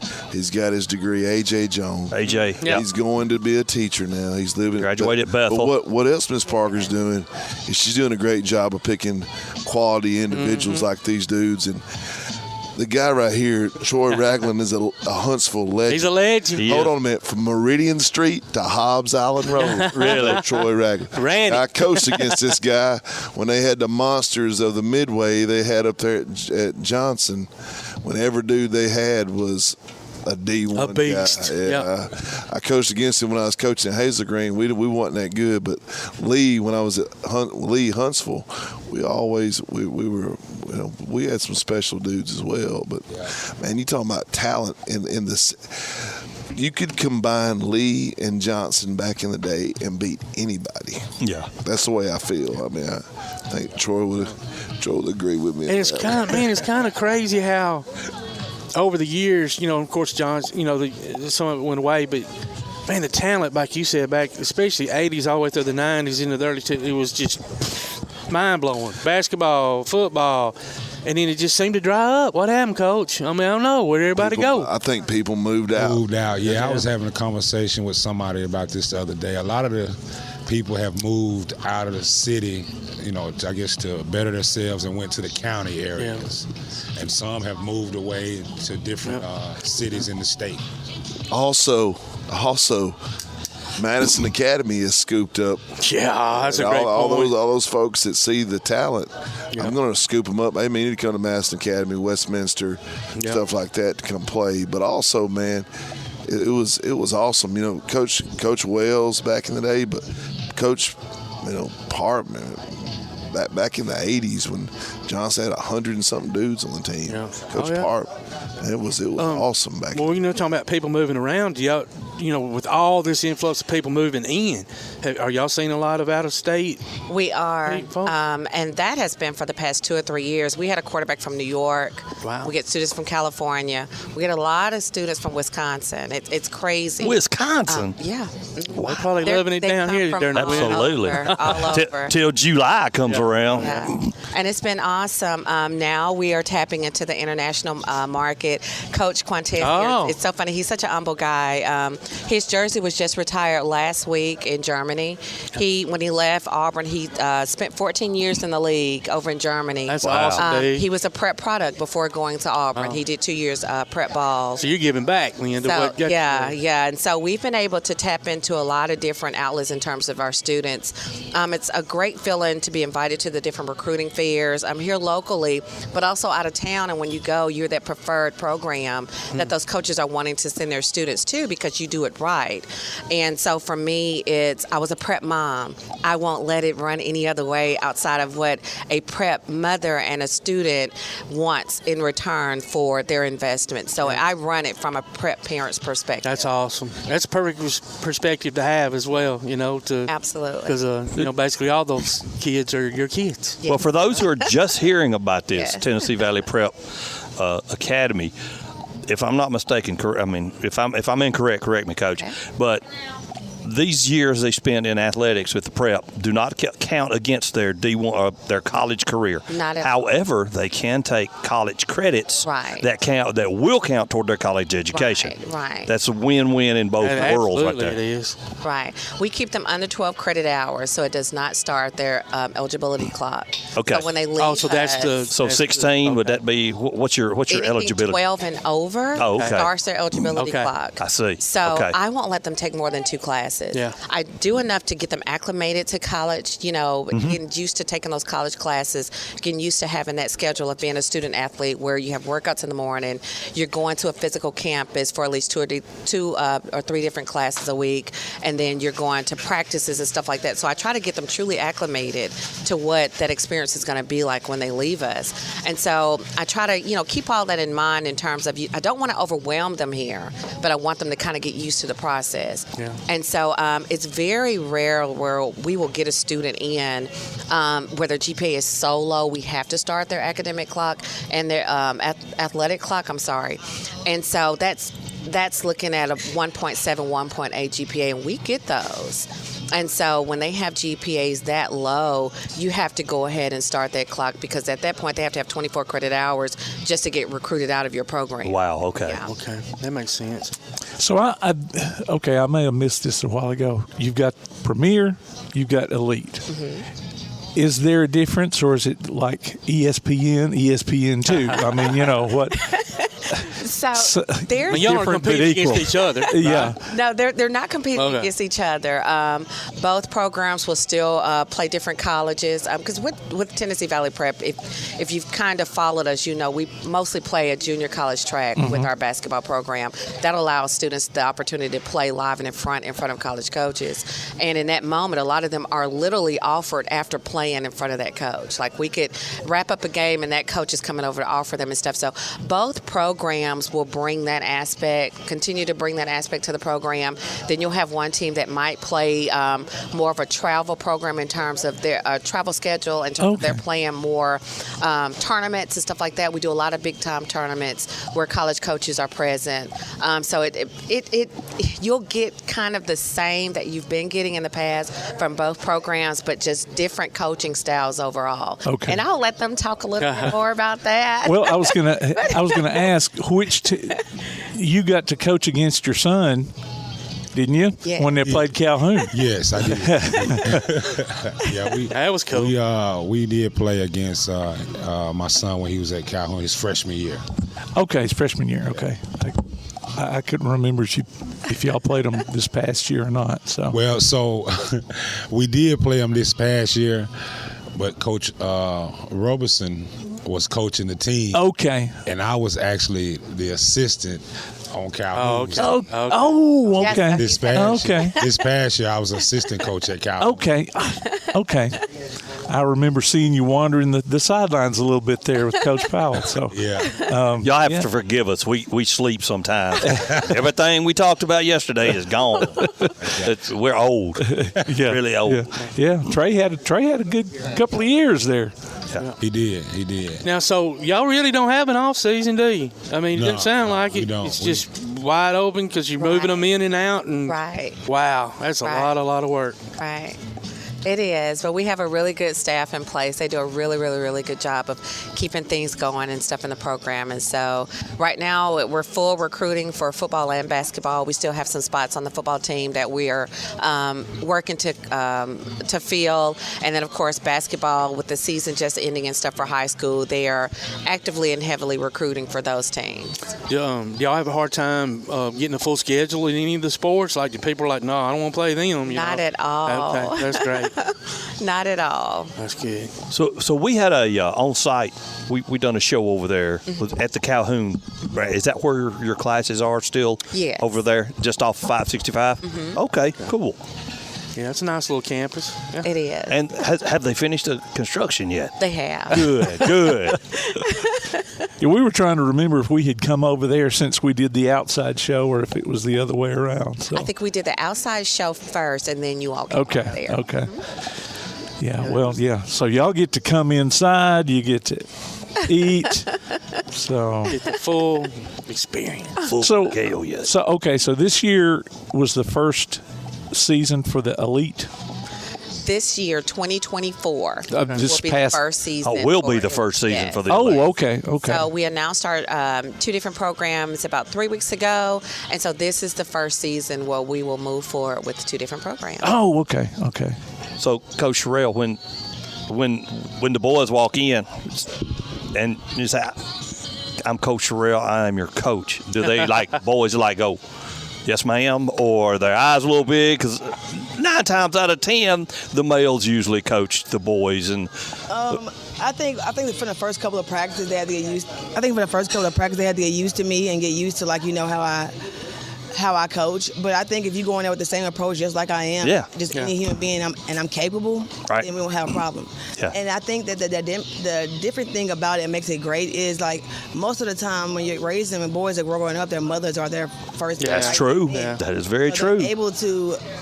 They're able to relate, and I'm able to know a little bit more. So I think the technical side of the game, what I bring, is different for them. And I think for me being a head boys coach, I have my own unique style. I'm not trying to imitate anybody else. I'm not trying to be like any other coach but myself. So I think that's attractive to them too. And the direction that I give and directness of just what I expect, we don't have any issues. Yeah, that's good. I haven't had any type of difference. And it's the same for me. It's not a difference between coaching girls or boys. At first, it was a little different just because I think that boys are you just doing what they're told. You know, Right. A teenage girl is going to give you a look. If she don't like it, she's going to be like, Yeah. I don't want to do that. But a boy's going to do exactly what you say. So I think that hurts. Coach Troy shaking his head, yeah. Well, they talking under their breath, but they're going to do what they're told. Yeah, but I don't know if that's beneficial for them, though. Yeah, because, I mean, you can't tell champions how to win a championship. That's right, yeah. So you have to be able to have some type of dialogue with me where I understand what you're saying. I got to remember that. Matters. You can't tell So I think, champions how to so win I a think me championship. giving them that door of communication and things like that is different for them. Like, who wants to coach a robot? Yeah. So if you're able to Yeah. tell me, it makes them more robotic sometimes when you have to tell them what to do. You can't, in a live situation, I can't tell you what to do.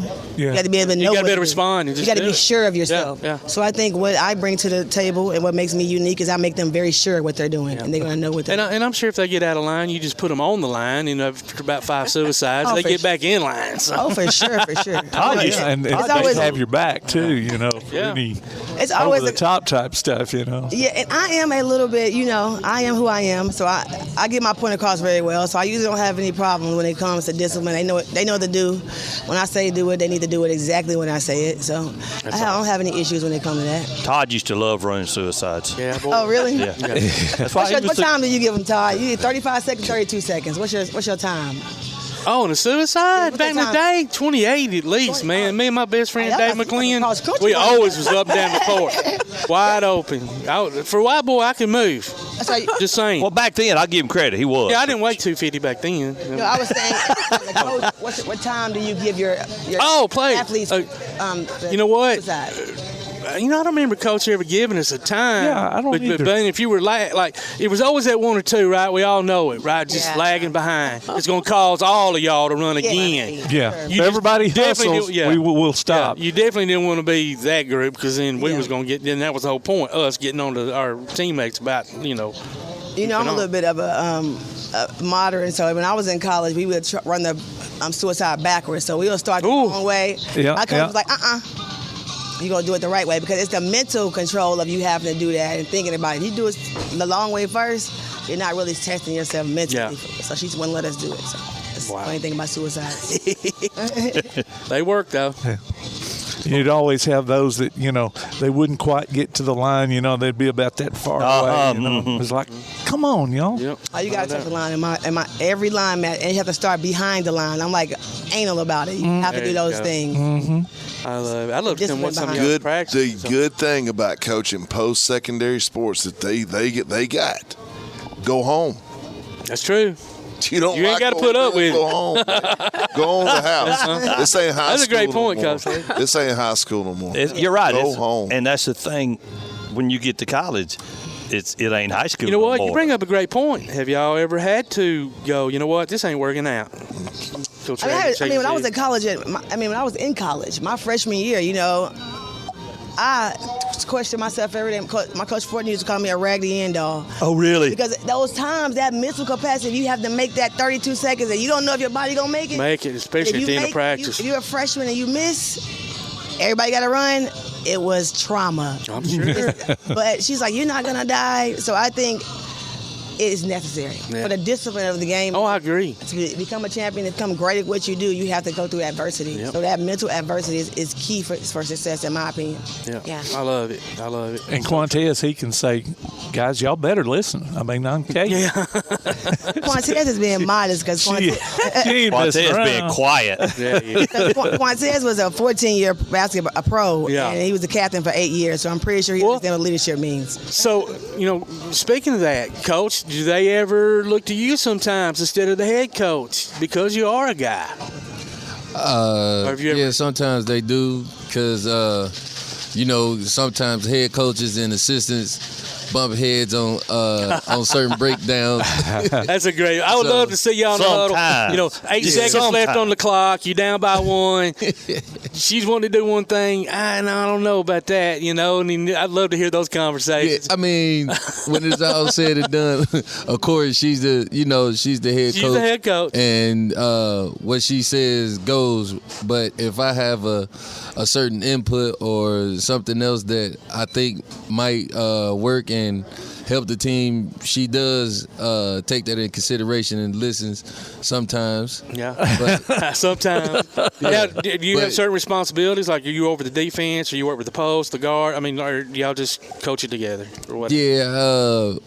Well, as of right now, I'm the defensive strategist on the team, and far as like the beginning of practice, I do all the stretching, making sure the guys are loose. I come up with most of the drills to get the guys loose and ready for practice. But all in all, she does the offensive strategies and how she want the fast break and things broken down, and we kind of go from there. Yeah, sounds like a plan. I looked up Coach Sherell's picture at Auburn. Now look up Coach Quantez picture at Auburn. He looks mean. Did you see that picture, his senior class picture on the Auburn website? Don't he look mean? You must be like me. Just don't want your picture made. He's smiling over there like, this ain't the same guy. I don't like getting my picture made. I would, but you know what? I've heard that some people would say on campus that I always look mean, and I really don't know how. No, I'm just good-looking dude with a good smile. I don't know. All right. I don't know. Yeah, this has been such a great visit. Don't be strangers. Come back again. Absolutely. After the season, right before season, after season, whenever. Yeah. That way we can chat and get everybody to schedule so we know when and where to go find y'all. Yeah. Thank you. Thank y'all. Thank y'all for what y'all do. Yeah. Thank you for what you're doing. It's a great in these young people's lives. Coach, great I thing. want to thank you so much. Austin was absolutely one of my favorites. I love him. I'm so serious. You guys did a great job grooming him before he even came to us. He's an awesome young man. He's got a great home base, man, a great dad. Yes, he does. And y'all know this, man. The problem with sports and with what I do now for a living is the absence of the dad. Yeah, absolutely. The dad not being the dad, not, when I went home and got in trouble at school, I got beat down. He never asked me, what'd that teacher do? That wasn't even brought up. But anyway, getting back to AJ, what a good base. Man, he's going to be a good coach, and yes, hopefully he gets the job and gets to get started in this business that sure has changed since the 90s. That's for sure. But anyway, but like I said, man, if you think you got what it takes, send the video. But I'm gonna go ahead and tell you right now, on the football side of it, they don't want to see highlights. I want to see game film against good people. Yes. Not you beating some kids like they're middle schoolers. I don't want to see that. Absolutely. It's competitive now. So. Ladies and gentlemen, Tennessee Valley Prep Sports Academy, Miss Mirael Parker, and coaches Sherell Hobbs Robertson, Quantez Robertson, and Coach Travis Barnes. Nope. Troy Ragland. Right there. Hey, Tom. I apologize, Tom, Coach War Troy. Eagle. Shut up. War Eagle. Shut up, Puddin'. Row Tide. Coach Troy Ragland. I love it when he does that. Right there beside me. It's so good having y'all. Let's do it again. Thank you. It's time to take a break, ladies and gentlemen. You're listening to Applebee's Tailgate Talk. We'll be right back.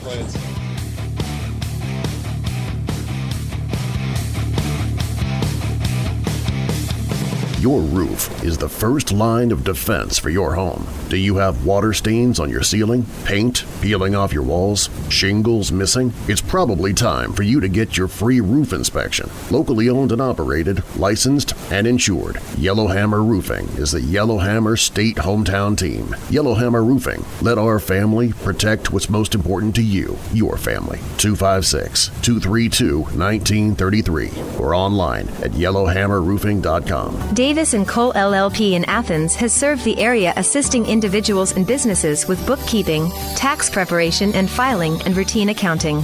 Davis & Cole LLP, located at 105 South Marion Street. Open weekdays 9 to 5. Call 256-232-9994. Davis & Cole LLP. Bring a little caffeination inspiration to your next event with Travelin' Tom's Coffee of Athens. Turn up the heat in these cooler months with their signature products, including a full coffee menu, white chocolate mocha, lattes, frappes, energy drinks, lemonades, and teas. Travelin' Tom serves events of any size, concerts, neighborhood block parties, high school football games, you name it. Travelin' Tom's Coffee of Athens is sure to make any event a little sweeter. Visit Travelin' Tom's Coffee of Athens on Facebook or call them at 434-1734.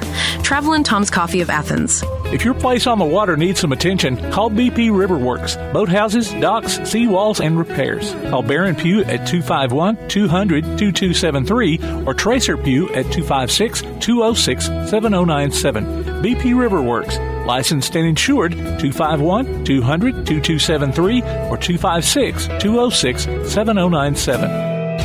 Now on a platform near you, the only year-round weekly podcast covering the Huntsville Havoc, the Wreakin' Havoc podcast. News, interviews, and more.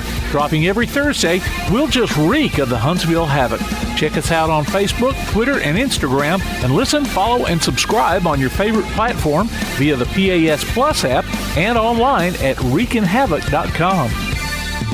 Hey, this is East Limestone Girls basketball coach Jessica Thompson, and you're listening to Applebee's Tailgate Talk. Welcome back to Applebee's Tailgate Talk, ladies and gentlemen. Tom McClung here on Tomcat alongside Coach Clint Legg, Todd the Bod, the Talent, Tomlin, and we are taking a call here on the special guest segment sponsored by Yellow Hammer Roofing. Baseball cards and wrestling is kind of what we're calling it here, and hoping for our special guest can clear us up on these topics. Brad Balukjian is joining us right now. Coach, Brad, welcome to the show, man. Hey, thanks for having me. Good to be here. Hey, sweet. Before we get started. Okay, this guy is a professor. Okay. He's got a PhD, so let's act like we've got some education about us. Yeah. So really? I'm not doubting him. We got to act like we got some kind of smart. You're in the wrong group, Doc, to be talking to us uneducated folks. We'll do the best we can to keep it real. Well, thanks for joining us, man. Like we've been saying, you got the wrestling, the baseball. I'm more interested in the wrestling myself. But I'll take the baseball. We'll start with you, Tom. Todd take the. The newest thing is the wrestling. Yeah. So let's start with the newest thing. Yeah. Todd. Okay. Brad, Doc, tell us what it's all about, buddy. The six-pack on the open road in search of Wrestlemania. Yeah, I'm all about life in like 1989. I'm 43 years old now, and I grew up loving baseball cards and wrestling figures. And like a lot of us that are in our 40s, 50s now, I always wanted to find a way to write about the things that I loved when I was a kid. So this new book, The Six Pack, is about my 12,525-mile road trip I took all over the country a couple of years ago to find Hulk Hogan and Sergeant Slaughter and the Iron Sheik and Tito Santana and all these guys that were the big stars in the 80s, specifically the Iron Sheik, because I actually have a backstory with him where I had become friends with him and years ago had left my job at a magazine to go collaborate with him on a biography, and it all went to hell pretty fast. He was not in any state to work on a project like that, but this book was a chance to go back on the road and try to reunite with him 17 years later. And so the first line of the book is the Iron Sheik just threatened to kill me. And it's from 2005 when I was in his living room and things went a little sideways. But yeah. That is an amazing story. And I loved the Iron Sheik growing up. Well, I didn't love him, of course. Well, he was a good heel. He was a huge. He had to be a good heel. Being a Sheik. What have I missed? Oh yeah, we're straight up. Yeah, Coach Legg was serving us right now. Time. Listen, dude. Bama Zach had all these wrestling figures that I got. The ones that I kept that I didn't give to Jay's boys was John Studd. Oh, yeah. My guy besides Ric Flair. Big John Studd, yeah. And the Iron Sheik. Nice. You got to hold on to those. Well, then you'll really appreciate that on the cover of the book are three of those action figures that I had as a kid. and it's Hulk Hogan and Iron Sheik and Tito Santana all on the cover. Those rubber action figures. Yeah. Now, if you don't mind me asking, how old are you? I'm 43. He's 43. So I'm 58, and my wife tells me every day, you got to grow up. Quit watching that wrestling.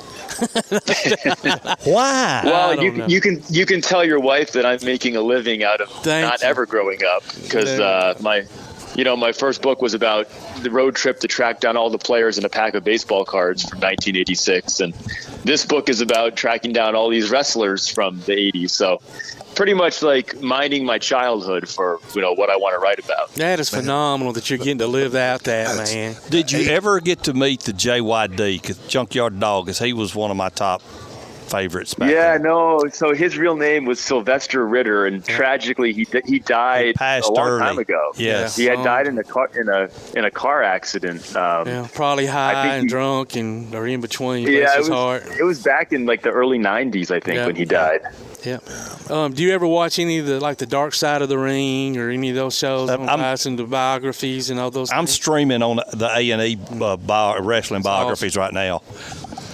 Yeah, no, they've done a good job with those. They really get into the backstory, so I definitely like to watch those. I like to say like my book is kind of the literary equivalent of that stuff, because it's like you go out and I'm on the road and I'm describing what it's like to work out with Tony Atlas, or to sit across from Demolition Axe, or to be in And also, I went on the road and I went to all these guys where they grew up. So I went down to Mission, Texas, and Brownsville, Pennsylvania. So Mission, Texas is where Tito Santana grew up.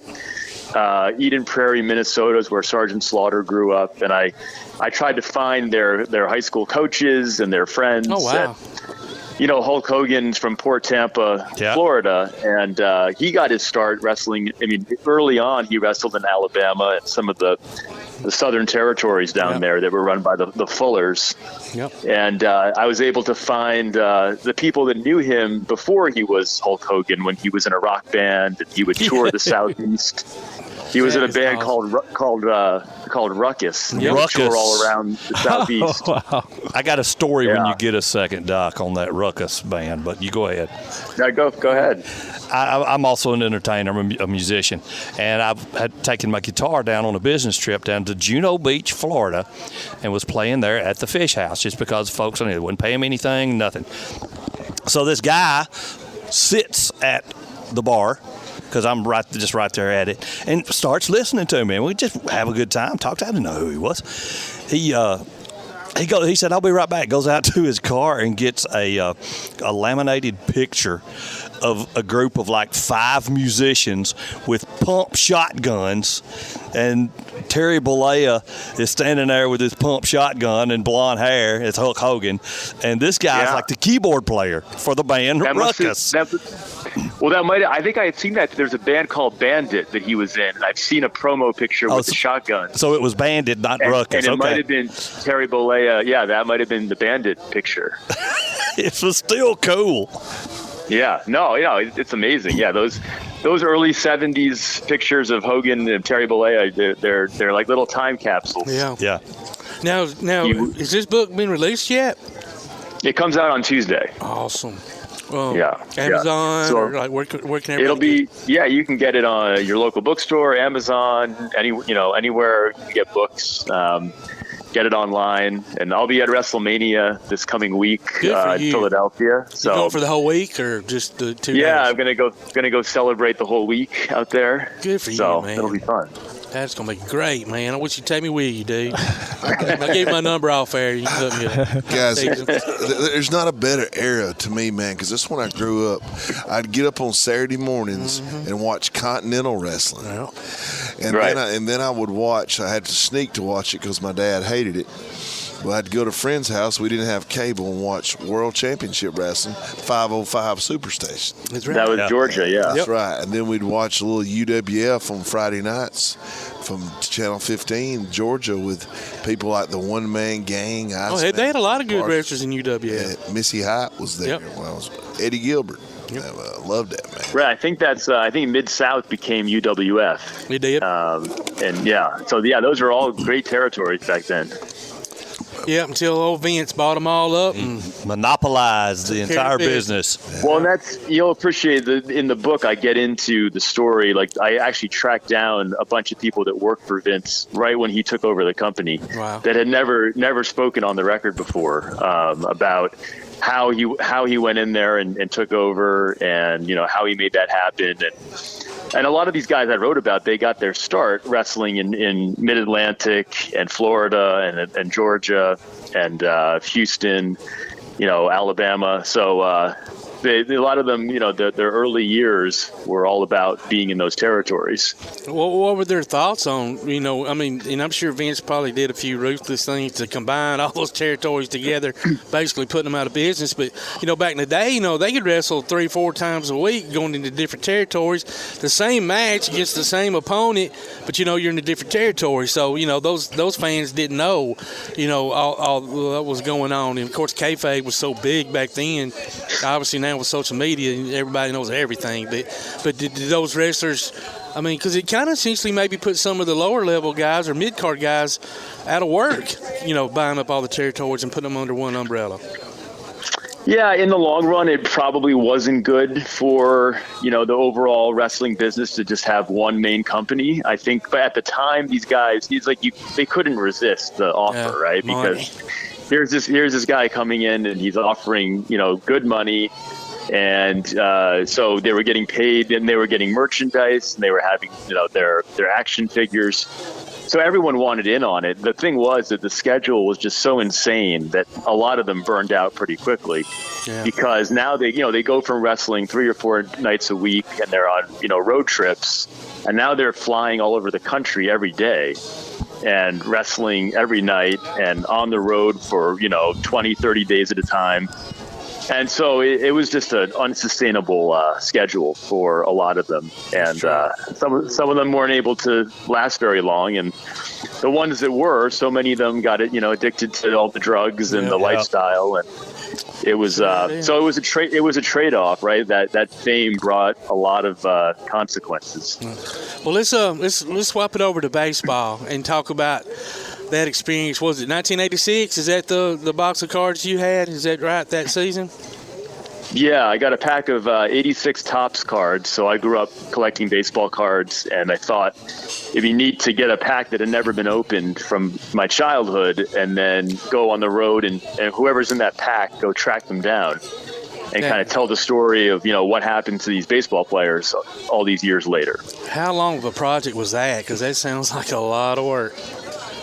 Well, I did about a year of research to set it up, and then I took just one summer. I drove 7 weeks, like over 11,000 miles. Wow! But it turned out to be just an incredible thing, because just like the wrestling book, like these books are really about who these guys are as people. What the humanity of baseball players or wrestlers, and so getting to.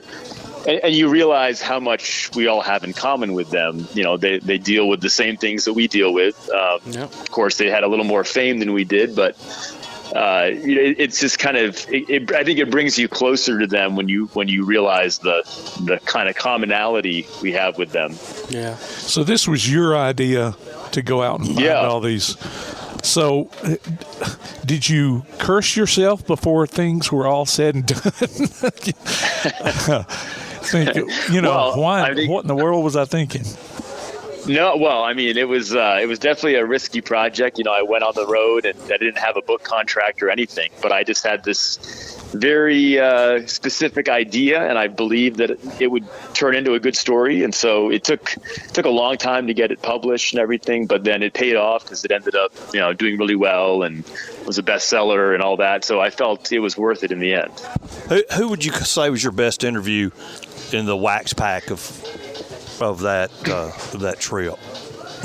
I would say, let me think. There's a guy named Rick Sutcliffe, who was a pitcher for the Cubs and the Indians back in the 80s. Oh, yeah, I remember Cubs. Remember? Yes, sir.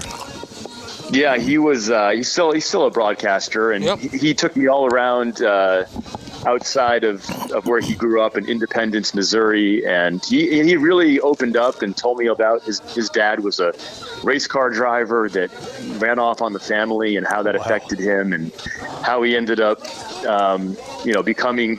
It's funny. He told me a funny story when he got drafted by the Dodgers. I think his grandmother called him up at work, and she said, "Hey, Rick, you got drafted," and he was like, "Oh." Yeah, he probably thought it was a war. He was thinking he was going to Vietnam, and she said, "No, it's the Los Angeles Dodgers, not the draft Dodgers." Yeah. Wow. That's awesome. He did bad poop. So different times. Nowadays, like the draft is televised, and back then he was like scooping bales of hay at his job or unloading a truck, and his grandma called. It's a whole different time back then. Yeah, far from those $120 million a year contracts and right. and $150,000 up front for a 16-year-old signing bonus. For 16, 17-year-olds in high school and stuff. It's crazy the amount of money that all these athletes across the board make. But who was probably your favorite, I guess, out of the bunch? Well, I was a weird kid in that my favorite players growing up were not the stars. Like I liked the guys that were more the bench warmers. So there was a guy named Don Carmen who pitched for the Phillies back in the 80s who was my favorite player. And he was in the pack, and he ended up being like an absolute, he was the highlight for me probably because he just a really interesting guy. Like he's actually got his master's degree in psychology, and he's now, his job is to be the psychologist for Scott Boras, the agent. Oh wow! Not for Scott personally, but for Scott's client. So if like Bryce Harper, goes into a slump, he goes off to fly whatever city Bryce Harper is at, and he goes to his hotel room and he works with him. What a sweet gig that is! Absolutely. Yeah, so he's, very few baseball players go on and do, get master's degrees and PhDs and all that, but he was a different kind of cat, and he's done really well with it. Sounds like it, obviously. Now, how many players did you end up interviewing? Speaking with? Well, there were 14 players in the pack. One of them had passed away, so there's a guy named Al Cowan. So for him, I went over to Compton in LA where he grew up and met up with his son and his cousin. But the other 13, I got to spend time with 9 of them, and then I got to there were a couple that didn't talk to me, like Dwight Gooden. And Carlton Fisk, but for those chapters, I still was able to write a good chapter about them because I actually was in Dwight Gooden's living room interviewing his son, and he didn't show up. He no-showed our interview because he was in the middle of a relapse. Wow! Oh wow! And so I wrote about that whole experience of it kind of surreal to be in Dwight Gooden's house and him not be there. Yeah, absolutely. And then that was particularly for the reason he wasn't there too. Right. Yeah, but interesting thing to be able to describe and, to write about. So if this is an unopened pack, how do you know who was in there? Yeah. We didn't. Well, I did. That was the whole point. That was the beautiful thing about it. Yeah. Okay, I'm trying to wrap my head around. No, so the whole point was to have that randomness, right? Like, okay, whoever's in here, these are the guys I'm going to go find. I mean, you had to open it at some point. I'm curious. How many miles did you say you drove? 11,000. 11,000. And you're talking in the 80s. What kind of vehicle did you drive that would go 11,000 miles? Unless it was one of the early Hondas. Yeah, well, if you want to talk about curses, I think I cursed it was a Honda, it was a Honda Accord that ended up, I think it had 250,000 miles when all was said and done, when I got rid of it. Those things, a buddy of mine had a Honda Civic, a 1984 Honda Civic. That thing sounded like a sewing machine when he cranked it up, but it run forever. Oh, yeah. Yeah. I had a CRV that went, I don't know how many, 300,000 miles, I think, before it finally decided to give up the ghost. Yeah, but 1983? No, this is a 2000. Okay, yeah, 1980. I'm talking about 1986 because I knew that. Hondas would still run forever. Those 86 Monte Carlos wouldn't go that far. I should have gotten sponsored by Honda. That would have been smart. There you go. Yep. But this time around, I was in a Ford, and that it held up pretty well, but still not exactly a luxurious 2012 Ford Fusion for this road trip. I got you. I drive an 18 Fusion, so it's okay. It'll get you there. Okay. Yeah. Well, so both these books were obviously a labor of love. Did you after the experience was over, now you can look back? Did you enjoy one experience over the other equally? I think your first time is always memorable in life, right? Even no matter what the experience. Yeah. So I think that will always be special. The second book, though, the wrestling book, I was able to go a little bit deeper on some of these subjects and uncovered a lot of new ground in wrestling history. So that I'm really proud of that. Yeah, you probably learned some things from the first time around to do or not do. Yeah. That's exactly. Yeah, you learn a little bit of the ways of the road. Did you get to sit down with Sergeant Slaughter? Well, I didn't. So Slaughter, he wouldn't talk to me, but then it was weird because what ended up happening is I ended up going to the Iron Sheik's private funeral when he passed away unexpectedly. Yeah. And who ends up showing up there? The only wrestling guy to show up was Sergeant Slaughter. No way. I did get to see him there. Yeah. That was the only wrestler that showed? Yeah. That is sad. It was like, but it was a sudden thing, and it was private. It wasn't open. Wasn't announced or anything. So well, he follows me on X, so I can hook you up if. I tell people that, of course, if you follow him, he'll follow you back. That's all you got to do. So. No, that's the funny thing is he follows me, but he wouldn't talk to me. So I don't think it's him directly managing that account. I'm sure it's not. And you can just tell by some of the things being said that it's not. It's probably his agent doing it, absolutely. Or a lot of people have, not a team per se, but social media coordinators at this point, Right. So I don't think a 70-something-year-old man's out there floating around on X and Facebook. I don't know. Right. Yeah. We had one for 4 years that was on Twitter for a while. No, I thought you were speaking of yourself. Oh no. That was the funny thing about the Iron Sheik was he got so famous for Twitter, but it was never actually him writing those things. Yeah. Oh yeah. But it was hilarious. I still follow him every now and then. There's still a post here or there, but oh my gosh, those were so funny. I don't know who was doing them, but hilarious. No, yeah, his agents did, and they were able to capture his voice really well. And every night he had to tell Hogan, right. good night in a certain way. He still right. He still lost the belt in a wrong kind of way in the early '80s to Hogan, because Joey Mirael, the referee, was Hulk Hogan's cousin. That's what he used to say. That's what he used to say. That's right.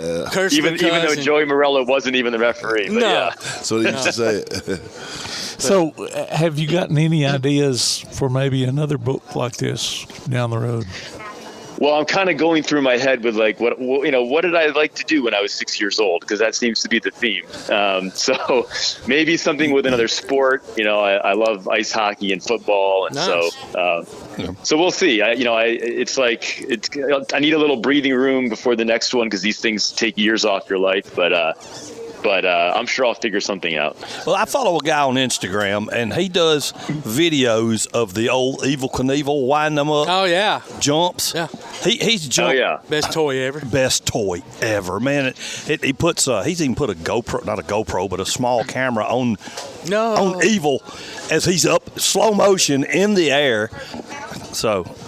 Well, hey, Brad, do you ever listen to Busted Open? Yeah, I do. Okay, so sure. Since you're going to be in Philly, man, and I don't remember the time, but Saturday they're having a free meet and greet type deal at the ECW Arena.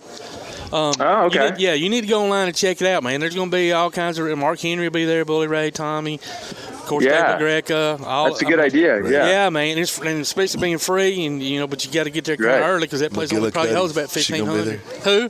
The chick, McGillicuddy, wasn't that her? Oh, yeah, no, she's not going to be there. But there'll be a lot of surprises. I'm sure Thunder Rosa, different wrestlers will be there. But, yeah, check it out. Go online and see. Okay. It might be a good experience. Thanks for that tip. Yep. You mentioned the Evel Knievel thing that reminded me, and I think I mentioned this before. There's 2 or 3 groups out there on Facebook that are dedicated to electric football games. Oh, yeah.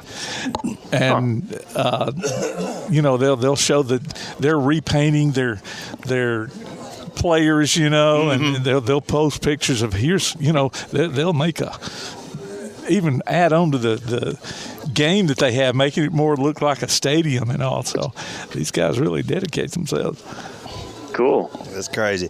Well, Doc, Brad Balukjian, author of, I got it, and I let my screen, there we go, author of the Wax Pack, On the Road in Search of Baseball's Afterlife, and the Six Pack, On the Road, I can't read, on the open road in search of WrestleMania. Well, first thing, Brad, safe travels. It's a crazy road. It's a different road than it used to be in 1986. So I'm sure you know that. It's crazy out there. And thanks so much for coming on, man. This has been a great conversation. And two of our favorite subjects are baseball, and obviously one of mine is wrestling. Yes. Coach Legg and Tom loves it too. But we like it. Well, thanks, guys. I appreciate you having me on, and people can come check me out at thebradpack.com. I'll have a lot more info up there. So thanks for having me on. And that's PACK, right? That's right. All right. Awesome. Check it out, man. All right. Thanks a lot, Doc. Appreciate you, man. Thanks, guys. All right, buddy. Thanks. Brad Balukjian, ladies and gentlemen. Bradpack.com. Check them books out. It's time.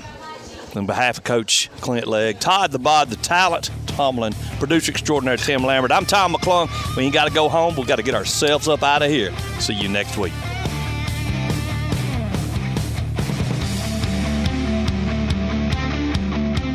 Limestone Drug, located on the square in downtown Athens, is your local Health Mart pharmacy. As your local Health Mart pharmacy, Limestone Drug is locally owned and has a personal commitment to the community. Limestone Drug honors prescription drug plans, including Medicare. They accept flex spending cards and fill prescriptions in minutes, not hours. Limestone Drug knows there's nothing more important than your family's well-being. So shop Limestone Drug at 200 West Market Street in Athens, your local Health Mart pharmacy. Limestone Drug, caring for you and about you. From day one, First National Bank has been built on a strong foundation of community first. First to lend a helping hand, first to help with community events and fundraisers, first to support local students, athletic programs, and civic organizations, first to support events like United Way, Relay for Life, and many more charitable events, and most importantly, working for our great community. Without you, there'd be no First National Bank. Making communities great together, that's what we strive for. Equal housing lender, member FDIC. Daly & Son Car Care is Ardmore's only one-stop auto repair and tire shop.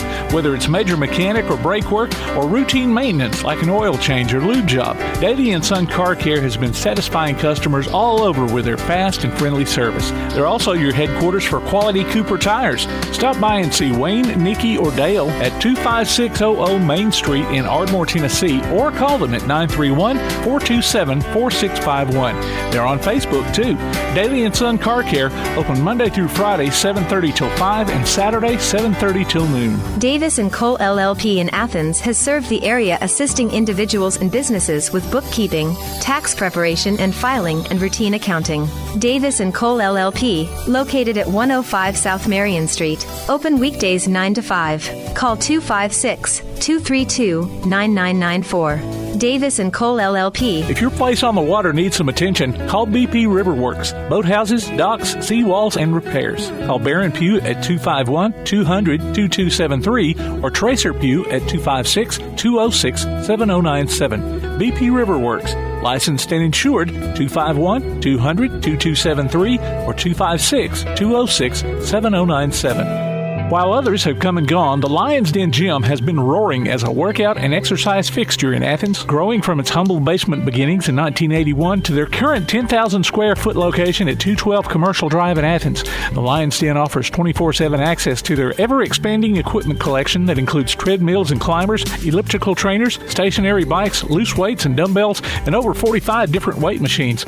Contact the Lion's Den Gym about a membership today at 256-652-2627. Visit them online at lionsdengym.com or on Facebook. The Lions Den Gym, 256-652-2627.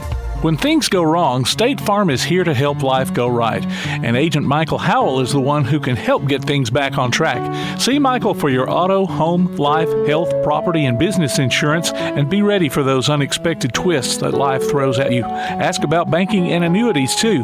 Call State Farm Agent Michael Howell at 232-5400. Visit him online at michaelhowell.net or go see him at 903 South Clinton Street in Athens. State Farm Agent Michael Howell.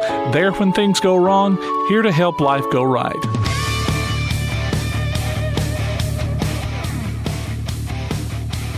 You've been listening to Applebee's Tailgate Talk, live from Applebee's Neighborhood Grill on Highway 72 East in Athens, just off I-65. You can hear the archive of this and other shows online at tailgatetalk.net. Applebee's Tailgate Talk is a production of Play Action Sports on 1080 WKAC.